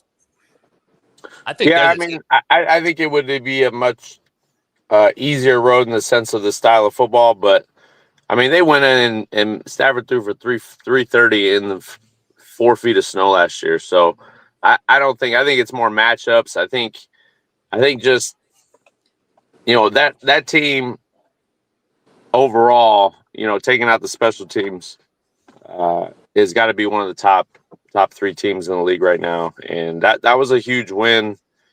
Regardless of how you get it, they found a way to win. They got to stop at the end of the game. It was odd, and Shaun and all you guys can chime in on this. Why in the world were they taking so much time on that 2-minute drill? We were weird. Under like 45 seconds, they completed the ball in bounds, and then they were just tick on old Berman. They couldn't even line up. They were still moving the trips bunch set over, moving guys around and shit. What are we doing? Like, seriously, I'm like, the Rams are going to lose this game. And then the 15 seconds went off because they wouldn't even snap the ball. I'm like, thank goodness. So they snuck out of there. I've seen a lot, and not a lot of Seattle, but just to watch a full game, man, that defense and Mike, whew, yeah, they're good. They present a lot of problems, and they're matchy, they're sticky, they're sound. So they're going to be there. I don't think it's, with Darnold, I'm not a fully he only can beat bad teams. I think he's talented. I think he's good. I think he's only going to get better, continue to get better. I think the Rams are just a bad matchup for him, a lot like Peyton against the Patriots for so many years. So, you never know. They're going to play again in Seattle. That'll be another huge game later in the season. I don't like we keep bringing up the sheriff Peyton Manning and comparing him to Darnold, but I understand what y'all saying. Seahawks had more rushing yards, more passing yards, more yards per play. They actually, to me, damn near outplayed the Rams, but turnovers, lose the game. You can't have 4 turnovers. It is what it is. You can't do that. You're not gonna win games doing that. So I look at it a little bit different. Horrible take. Because to me, Stafford played maybe his second worst game of the year. Yeah, he didn't play very well at all. And He, the Rams he missed a still lot won. of throws that he normally makes in his A lot sleep. of throws. Yeah. You know, and the Rams still won. So if I'm Yeah, a Seattle back, I'm looking at it like the chances of him playing like that again are minimal. That's So a good way to look at it. Yeah, That's the win. you're right. That's just a solid point as saying the turnover. So, And yeah, you know I mean what? that I'm gonna be honest. division. Go ahead. Not to cut you. I defend obviously Sam Darnold and Daniel Jones. I'm the one that said it when everyone else, like certain people in this chat or like in this room right now or in this screen right now, were like opinion agent like bad cheese. But anyway, Edub, I thought what he did late in the game by bringing him down there to kick a field goal to win the game, I still thought he made some big ass throws. And Sean King was watching it, was like, "Oh, JB," because he was ahead of me a little. He was like, "Oh shit, JB, there's a great ball right there." He threw it over the outside backer on the quarter drop, threw it out cut. He got him back down there, and that's a confidence builder for him after 4-pick night, in my opinion. So there's a video too, JB, and one of his teammates was defending him, having his back. I know the video. Yeah, let me hear it. So let's go ahead and play it. Man. Yeah, that was good. That was awesome to see from Ernest Jones. He was on the Rams our Super Bowl year, baller, and would expect nothing less from him. Take a listen. Balling, like if we want to try to define Sam by this game or what, man, Sam's had us in every game. So for him to sit there and say, "Oh, that's my fault," no, it's not. There was plays that defensively we could have made plays. There were opportunities where we could have got better stops. Yeah, I mean, like, it's football, man. If he's our quarterback, we got his back, and you got anything to say, quite frankly. Nice. Now, see, to me, Sean, that's classy. Not the Shedeur take earlier that Smitty wanted to show. Yeah, that's kind of bullshit because you didn't get up off the bench to shake Lamar's hand, so that's not classy. This right here is classy, so I like that. Shout out. Listen, I agree with everything Ernest said. I'm actually closer to your opinion that Sam Darnold can be a top-level quarterback. My issue is, thank you. Unlike JJ, thank you. When it gets really chaotic, yes, he doesn't know how to stay calm. You know, he gets out of whack. He gets that deer in the headlight. Are seeing ghosts. You know, he gets inaccurate. He throws balls that he didn't throw. Like, can you break that? And I don't think he even knows. But until he does it, I still kind of like, Weddle, I got ... behind his name. Can I ask a question? Yes. So do 31 other guys. That's a lie. Like, come on, man. The quarterback position is so bad. Name me a guy that's just in there like Josh Allen went crazy yesterday, homie. Yesterday. He was horrible last 3 weeks. So stop. Every week we can say this, dog. But the level of comfort you have with certain quarterbacks, because at least you've seen it multiple times in big moments. Even if their team hasn't won, you've seen them rise to the occasion. Maybe they didn't end up getting the ball last. But that's how many guys, Sean? 3? No. It's more. Come on, not really. Stafford, Mahomes, Allen. Do you put Bo Nix? Top of my head. Let me ask you, do you put Bo Nix on the same level as Sam Darnold? I think Bo Nix is a winner. Who did I compare Bo Nix to? Bo Nix reminds me a lot of Daniel Jones. No, not Daniel Jones. Who was it that I said? Because he's schizophrenic. This is the thing that worries me. You're making my point right now. No, here's the thing that worries me about Bo Nix. He plays quarterback like a middle linebacker, like with that mentality. Okay. Like, I just don't. His default button is blow the whole building up. Okay, I'm with you. I'm with you. Like Weddle, he's that guy. Like, Peyton wants to be aggressive. Like, instead of him just, okay, it's 1st and 10. There's nobody open. Let me throw the ball away. But he's going to try and run around and throw the ball back across the field. Like, I just...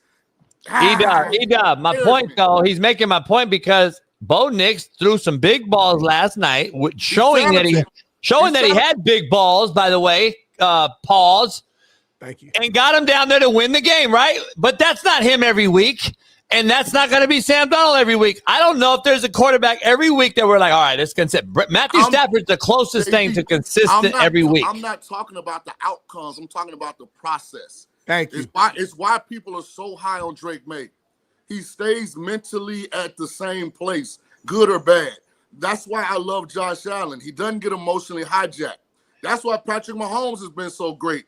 Out of all of his faults, the one elite thing Jalen Hurts has, he tends to not get completely emotionally out of whack. Yep. No Like emotion. my thing, No Bo Nix is like a Zero roller coaster, emotion. dog. Like, damn near no emotion. Well, he ain't happy, sad, mad, excited. He ain't fucking nothing. He just don't let it game. But let me put context on it for a second, though. The reason that I like quarterbacks like that is because whatever the result of the previous play was, the elite guy's mind is already moving on to the next play. Okay, where are we now? Down in distance. Okay, let me recall what my preparation said they like to do in these situations. All right, what personnel group we got in? All right, okay, how are we attacking this next play call based on what I think they're gonna give me? Like when your mind is operating at that level, which is how you win championships, then you don't have time to get all emotionally hijacked. Yeah, I get it. I'm with you. Hey, E-Dub, since we have you here, and Shaun and everybody, Smitty and I are going to do a little our top 5, bottom 5 of the barrel list, and I want you guys to evaluate them over the weekend. A little bit of everything, but yeah, we're not going to show your shitty list, but my list is the one that matters on this show. Top 5, bottom 5. I got Georgia for going in and belt to ass in Texas. I thought that was the most impressive win because a lot of people. Shaun and I were betting, and I took Texas a money line. Let's try to win some money. Take Texas.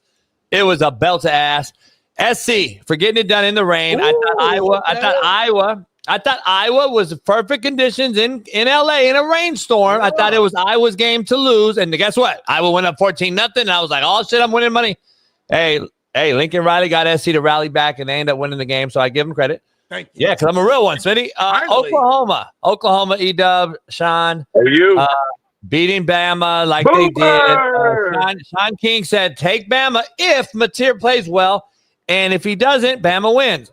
Shaun was right. Mateer made enough plays to get it done. AJ will be mad about that on Wednesday. And then Navy beating USF, keeping Shaun King's Tulane alive. Damn. That's the part that pissed me off. Me too.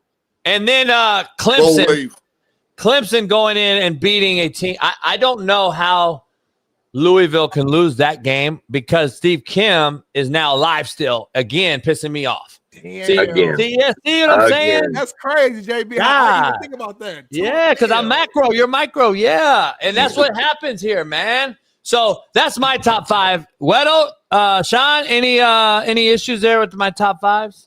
All I would add is Kirby Smart is prime Bill Belichick. Georgia is the best coach team in college football. Ohio State's a close second, but Georgia, their mental toughness, like their attention to detail, like the way they set the edge on defense. When a guy has contained, he always contains so the pursuit can get there. Just the little things, man. I don't trust the cowboy they got playing quarterback fully, but everything else at Georgia, man, says champion. Well, I know his name. I just call him the cowboy. All right. Well, E-Dub, my bottom 5. Jamar Chase. Yeah, man. That was before we get to that, because obviously he did spit at him. Right. Oh my gosh. Top 5. I mean, Oklahoma. I may have switched Oklahoma going to Alabama with their season on the line and college football playoff on the line. Switch them with Georgia or put them 1 and 1A because Georgia at home. I mean, they got 2 games left. They're in the playoff regardless of whether they make the SEC championship. I'm talking about Georgia. And then Oklahoma now, if they can win out, solidifies themselves as an at-large, which is incredible for the turnaround and getting OU back to prominence. And then USC winning a tough game in the rain. That's big for their program, big for their culture and identity and the trajectory that they're trying to go. And it's kind of crazy that all 3 of those teams are teams that we've gotten to know over the course of the last year and become intimate with, and we root for all those schools. So it's really cool for them to see the success. And I agree 100% with Shaun. It's at Georgia, when you're inside the building, it's different. And in the sense of exactly what Kirby Smart said after the game. Some schools are about the checks. We're about hitting people in fourth quarter and winning the fourth quarter. And he said that multiple times when we were just talking shop, talking ball, talking life. And we brought up multiple things. And he had those underlying comments like, hey, this is how we do things here. And we go pads, we go we go shoulder pads, helmets every day. And if you're not about that life, we don't want you. Good. Smitty, are you getting you picking up what I'm putting down here? I've been picking it up since when you first dropped your list and you said Georgia. You didn't peep it. You was micro. Fucking, he was barking. He keep referring to Georgia. He keep referring to Georgia and Oklahoma and USC as his teams he's familiar with, engaged. Anyway, Georgia, he was barking like a motherfucker when you said. Anyway, we're gonna move on. So settle down. Tulane has an insurmountable lead. We're gonna play him like Travis Heisman. They're not even D1 no more. But anyway, Ball State said he can do whatever the fuck he want to do at Ball State. He can fucking do whatever. He can be the AD. He can be the ADN player. He'll still be the first AD player in school history. No disrespect, but like Chev's Northeastern team would beat Ball State. So let's move on to Jamar. Bottom five. Bottom five. Okay, get to Jamar Weddle as a former DB, and you know Jalen, of course, and you mentored him. You mentored Jalen. Where are you at with this whole thing? Look at this, Shaun. Man, this is wild. Maybe in Jamar's mind that he was like spitting towards the ground, but that was a straight spit coming out, and I'm actually surprised that Jalen didn't go crazier. I mean, he went knowing Jalen, and it's unfortunate that this happened on both sides, but I don't fault Jalen one bit. And this is like the worst of the worst, as we all know. You get spit on, we're dropping everything right now, and we're fighting. And then if I get beat up, I'm fighting you every day until I finally win. So, let me double down on this, because here's where the NFL got to step in and really, really make an example of these guys. This stuff gonna spill over. Yes. Yeah. Like, I know Dak probably can't beat Jalen Carter, but it's still on sight when I see you this offseason. Yeah. Like, if Ramsey and Chase bump into each other this offseason, like, Ramsey got a problem with that. Like, the NFL really need to step in and make one of these suspensions like 6 games. I mean, some exorbitant.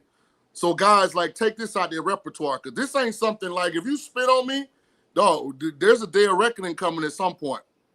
Yeah. Do they play each other again? Like, he was spitting. I don't. That's it. That's just weird to me. Like, they're done playing each other. They're done playing. It don't seem like Jamar either. That ain't his MO. That's what I'm saying. As far as I know, like. But dog, the NFL need to step in. This going. I'm telling you, something's gonna happen.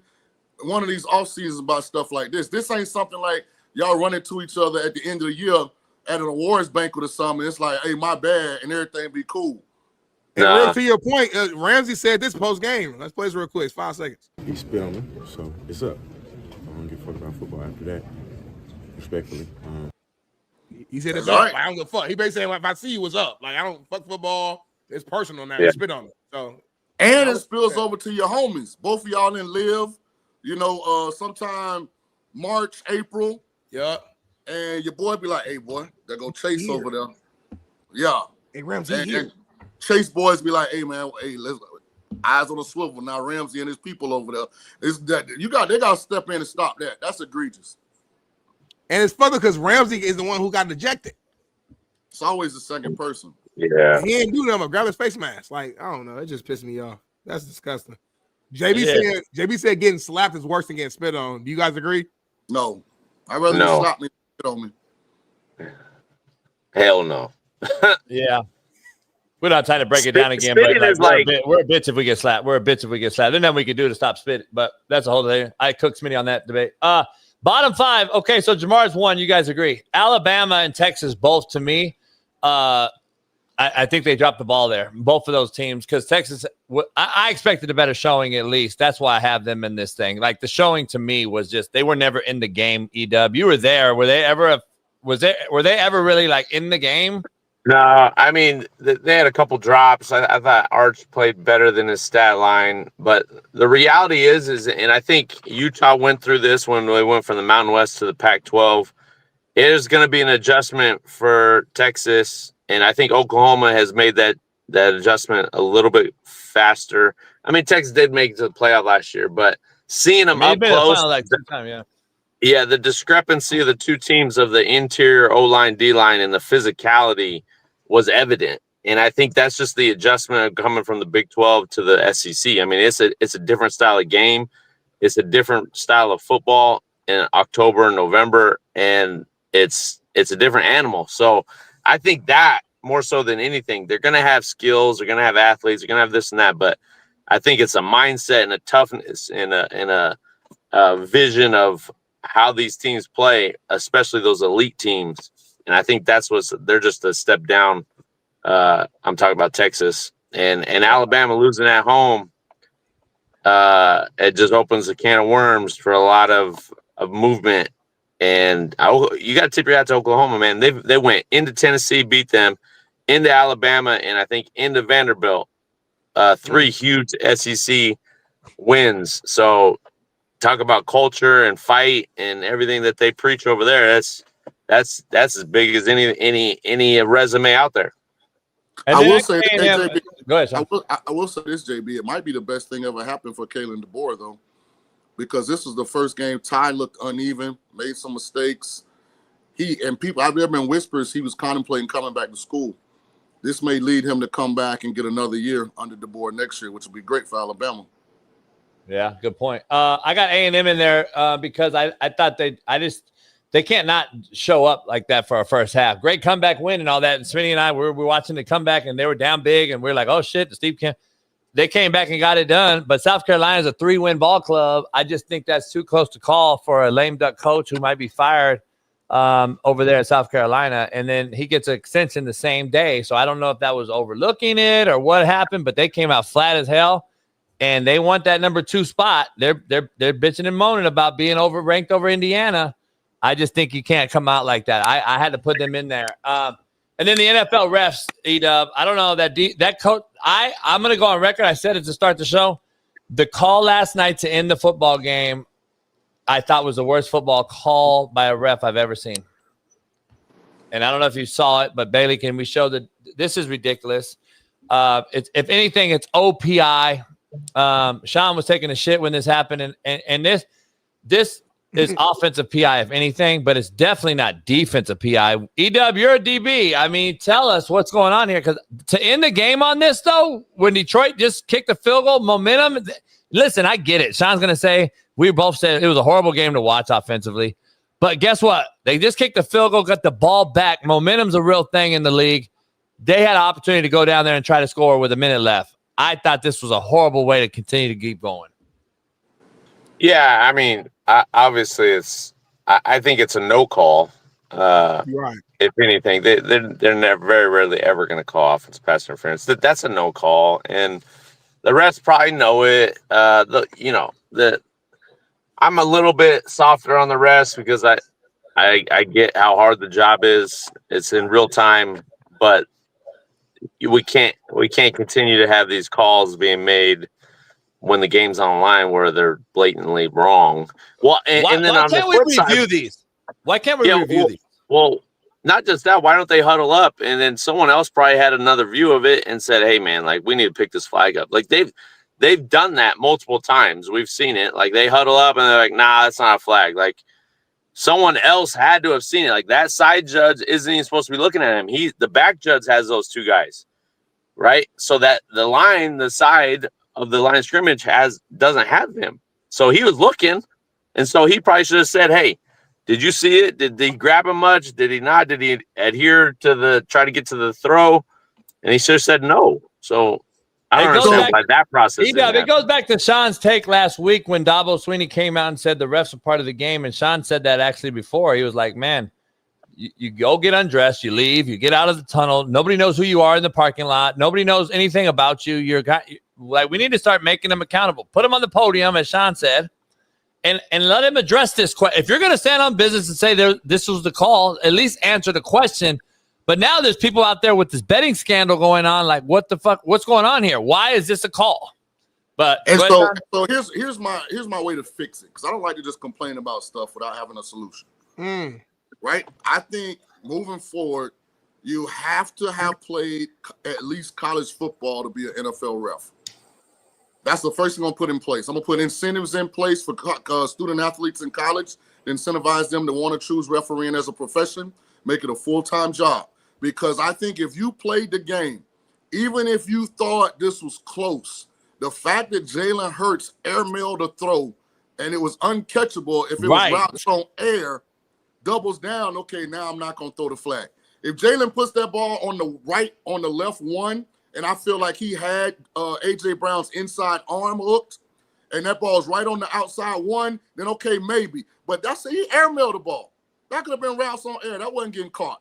So to bail him out like that, but you got to have played to have that level of understanding about a play like that. Great take. Great take. Best take of since you've been on the show. Hey, can I say one thing? I do got one major issue with your bottom. Me too. Please say the same thing. I grew up in a world where to whom much is given, much is required. Like when you hold a job where you're supposed to safeguard the public, you're supposed to be an icon of the community. Like the repercussions when you do bullshit need to be severe. Thank you. Like I tweeted this out. What if one of those South Carolina players was your child? Like, what if that was Gabe? That's a good one. Yeah. And the cop, I don't know if you've seen it. The cop at the Texas A&M game, have you seen it yet? Yeah, that's not. What if that was your son? Darnell, what if that was your child? JB, what if that was your son? Like, that's a grown-ass man with an actual firearm on his waist. And them boys would have had every right to push his ass back. And then what would have happened? But because of something that he instigated. Like, shout out to 27-8 and them boys from South Carolina for not overreacting. Because they very easily could have turned around and shoved Buddy in the chest. And what would he have got up and did? First thing he's going to do, reach for his pistol. Oh, that's crazy. Like, that's so egregious. That should have been number one. Yeah, you're right about that. It's so avoidable, too. Like, it was completely unnecessary. 100% unnecessary.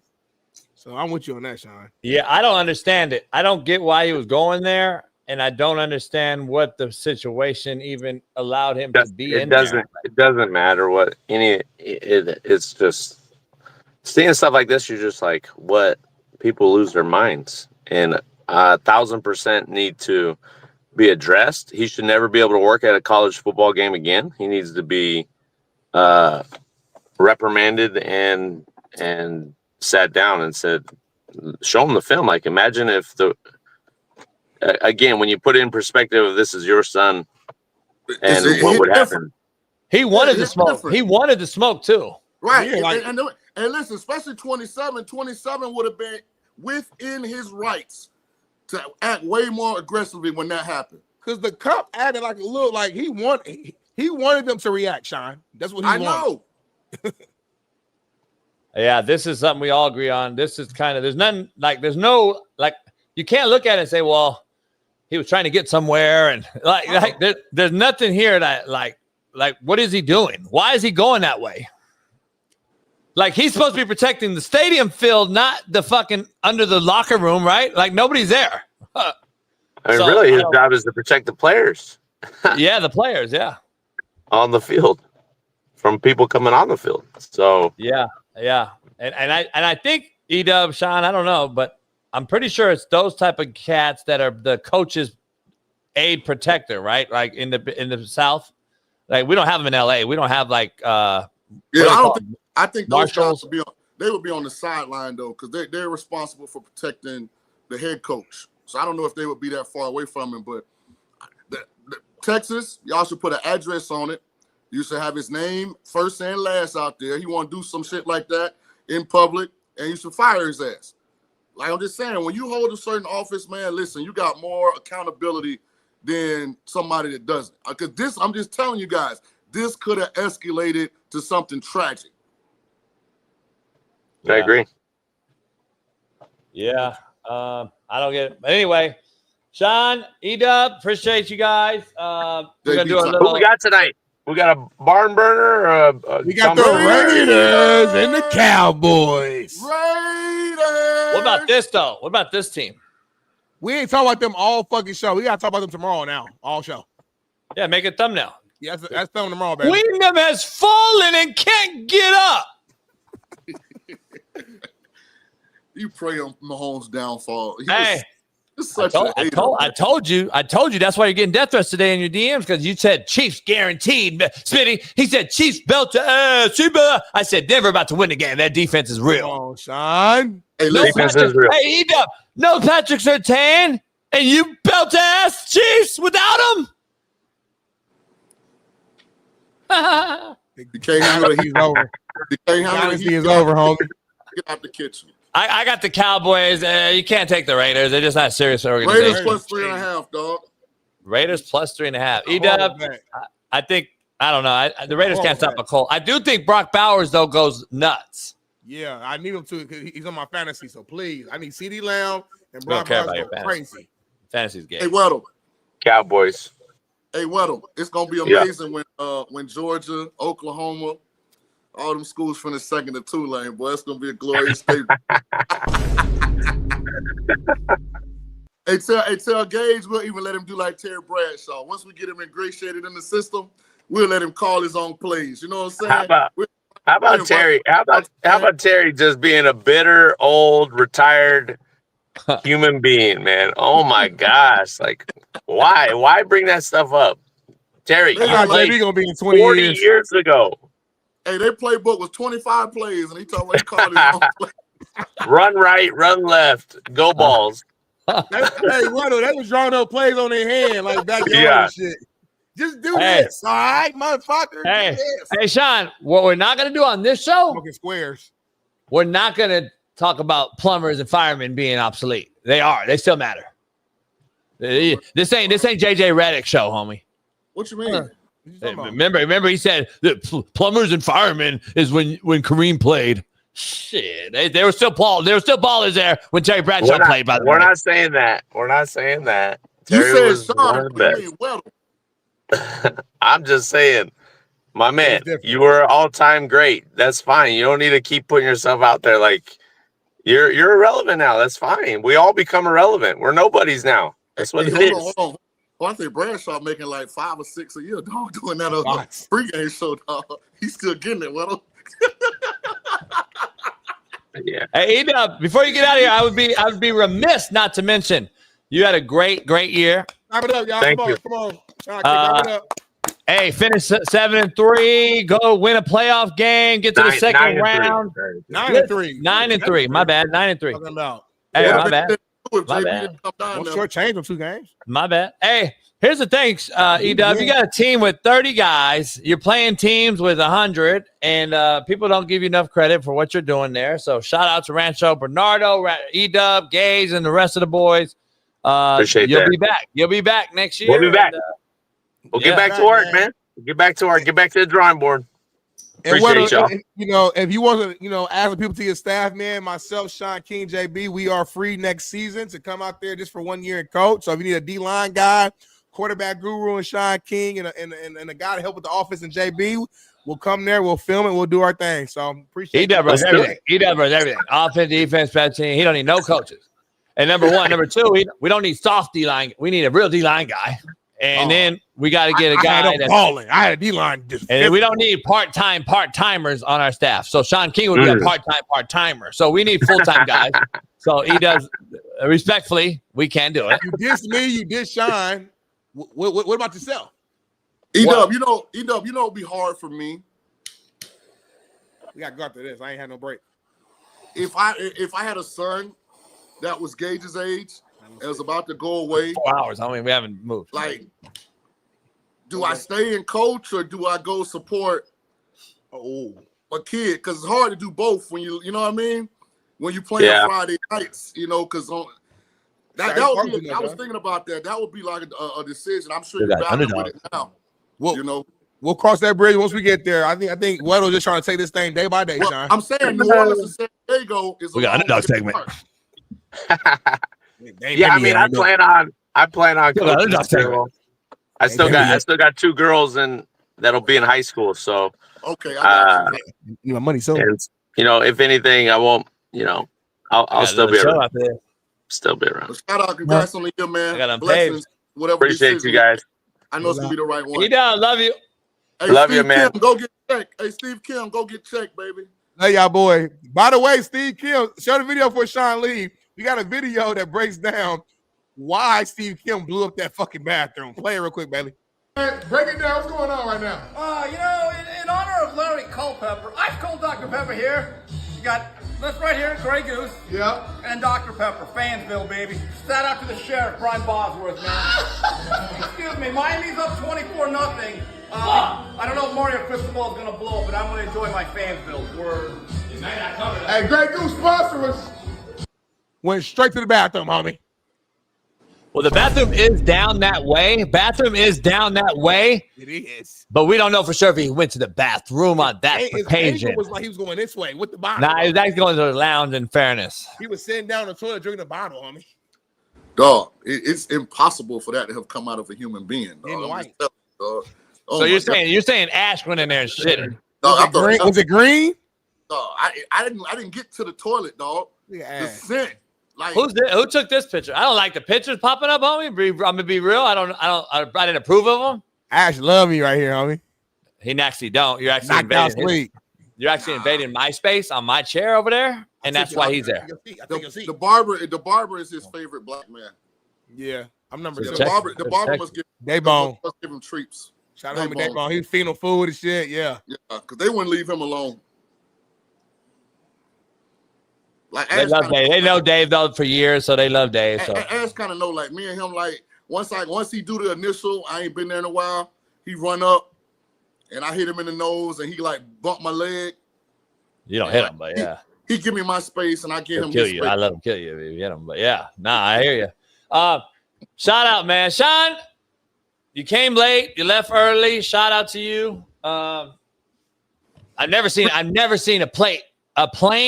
Smitty be on BPS. Damn. So the plane was late. Hey, and just for historical context, I did win the poker game. So Vegas went to Cali. Hey, you leave this behind? Did you leave this behind? That's a donation. So you took your winnings from poker and left them for me? Yeah, absolutely. That's what good guests do. For all the food. Shout out, man. Yeah. Shout out, man. I'm a real one. I had good parenting. Oh yeah, JB, you right. I do need to see some money for that food. Let me know how much the pizza costs. That's what I asked you. The pizza was fucking huge, wasn't it? That was the biggest pizza box I've ever seen, dog. The pizza box was at least, this is no exaggeration, probably 4 foot by 5 or 6 foot. Like the box was massive. By the way, how did Ruben? That's the video we fucked up. I should have had Ruben bringing it in. Dog, it was bigger than Ruben. But Ruben was like he was all fucked up. I had to go out and save him and shit. Ruben can't. He fucked up. You can easily just order like 3 large pizzas, but they just went and got 1 3X like pizza. I've never seen. We tore it up. We really wanted pizza. Like we all said it. Yeah, no shit. I made fucking tacos extreme, and these motherfuckers just got pizza. Yeah, the chicken. So damn, their tacos weren't very good then. Hey, the chicken was a little undercooked. The shrimp was a little small. Tortillas was good. They was a little small. You couldn't fit like enough on the tortillas, but hey, other than that, man, everything was Gucci. Get Shaun out of here, Bailey. We got to do Underdog. Show brought to you by Underdog. Yeah. All right, Shaun. We'll see you Wednesday, Shaun. All right, fellas. Peace. All right, then, Shaun. Me and Smitty still got 30 more minutes, so I haven't pissed shit none. So do it real fast. Anyway, this segment is brought to you by Underdog Fantasy Monday Night Football. Make sure you download the app right now. Underdog Fantasy. Download the app. Use our promo code Coach JB. We got some winner chicken dinners for you tonight. Yeah, it's a guarantee that you're gonna win tonight. Smitty, disagree? No, I agree. $100 on a bonus if you enter $5. Underdog Fantasy. That's promo code Coach JB. Must be 18, 19 in Alabama, Nebraska, 19 in Colorado with the prime sexuals, the Shaduer Sanders retired jersey, 21 in Arizona, Massachusetts, Virginia, and the present in a state where Underdog Fantasy operates. See, terms apply. See assets.underdogfantasy.com/web/play and get terms_DFS_.html for details. Offer not valid in Maryland, Michigan, New Jersey, New York, Ohio, and Pennsylvania. Concerned with your play? Call 1-800-GAMBLER. If you're Big King, www.ncpgambling.org. in New York with the Hamases, call 24/7 Hope line at 877-8-HOPE-NY or text HOPE-NY 467-369. Whoo, I'm legit reading this shit, dog. I was trying to do wall sits until you got done, homie. So what we got, man? We got a 1, 2, 3, 4, 5, 6, 7 legger, homie. Yeah, 7-legger, man, brought to you by Underdog. Javonte Williams, guess what? Will score. He's going to score a touchdown. So guess what? Mark it down. CeeDee Lamb over the number, 87.5 yards rush, passing, receiving. Ashton Genty, I think he does go against a weak defense. The Dallas Cowboys can't stop a nosebleed, so he will get his 65.5 yards rushing right there with Brock Bowers. That will be the offense there because that's all they got. And then George Pickens. George Pickens will have over 4.5 receptions. That's easy. Jake Ferguson will have lower, though, because I think Pickens and CD is going to be the target tonight. Jake Ferguson will go under the 4.5 receptions, and Dak Prescott will reach the number 262.5 yards passing. So make sure you head on over to Underdog today. Use the promo code Coach JB. I love it. I love it. Shout out to Underdog, man. We love Underdog, man. Y'all are the best. We rock with y'all, man. And we're excited to continue making this a long-term relationship with y'all. Man, it's been a hell of a show, man. Loaded show. Shout out to our fans, man. We had over 4,500 people here on YouTube alone. I think it's our biggest YouTube show ever. And that wouldn't happen without y'all. Yes, we did, homie. We had 4,500, you said? On YouTube, our biggest YouTube show of all time. And so clap it up for our fans real quick. Really? Yeah, clap it up for our fans. Appreciate y'all, man. Man, it goes by so fast. Like, I still do another hour or two. Like, it goes by so fast. Like, I think you should. I think you should go straight from here to Patreon and just let it roll. Make sure you download Patreon because we will be on Patreon tonight. Hey, Steve was clowning on Patreon the other night. I heard my other homeboy took over the show and shit. I walked away. Me and you was in the other room. I heard my boy Jay and Steve Kim took over the Patreon. They're in there like, have them run it, and we get paid for it. That's the move. That's the play. That's the play. Well, I will be starting a cooking show on Patreon. So that is happening. That is happening. I am also in terms with a publishing house to write a second book. Yeah, and an audio book with it. Yeah. Doing that. Maybe the tequila line when it works. Another boat. Yeah. Take Smitty's money and get my boat fixed. So anyway, yeah. Me you can do a book together, homie. Like a third book. Yeah, kind of gay, but we'll do a cameo though. No, let's do a third book, but the third book it's not gonna be like no story. It's gonna be like a like a how-to book, real simple, real straightforward. It's like me and you giving free game on how to do certain shit in life. It's gonna be hard. So is your chapter gonna be like how to be gay or? Appreciate anyway, y'all, I'm out, man. I'll see you tomorrow. I'm out, man. Peace.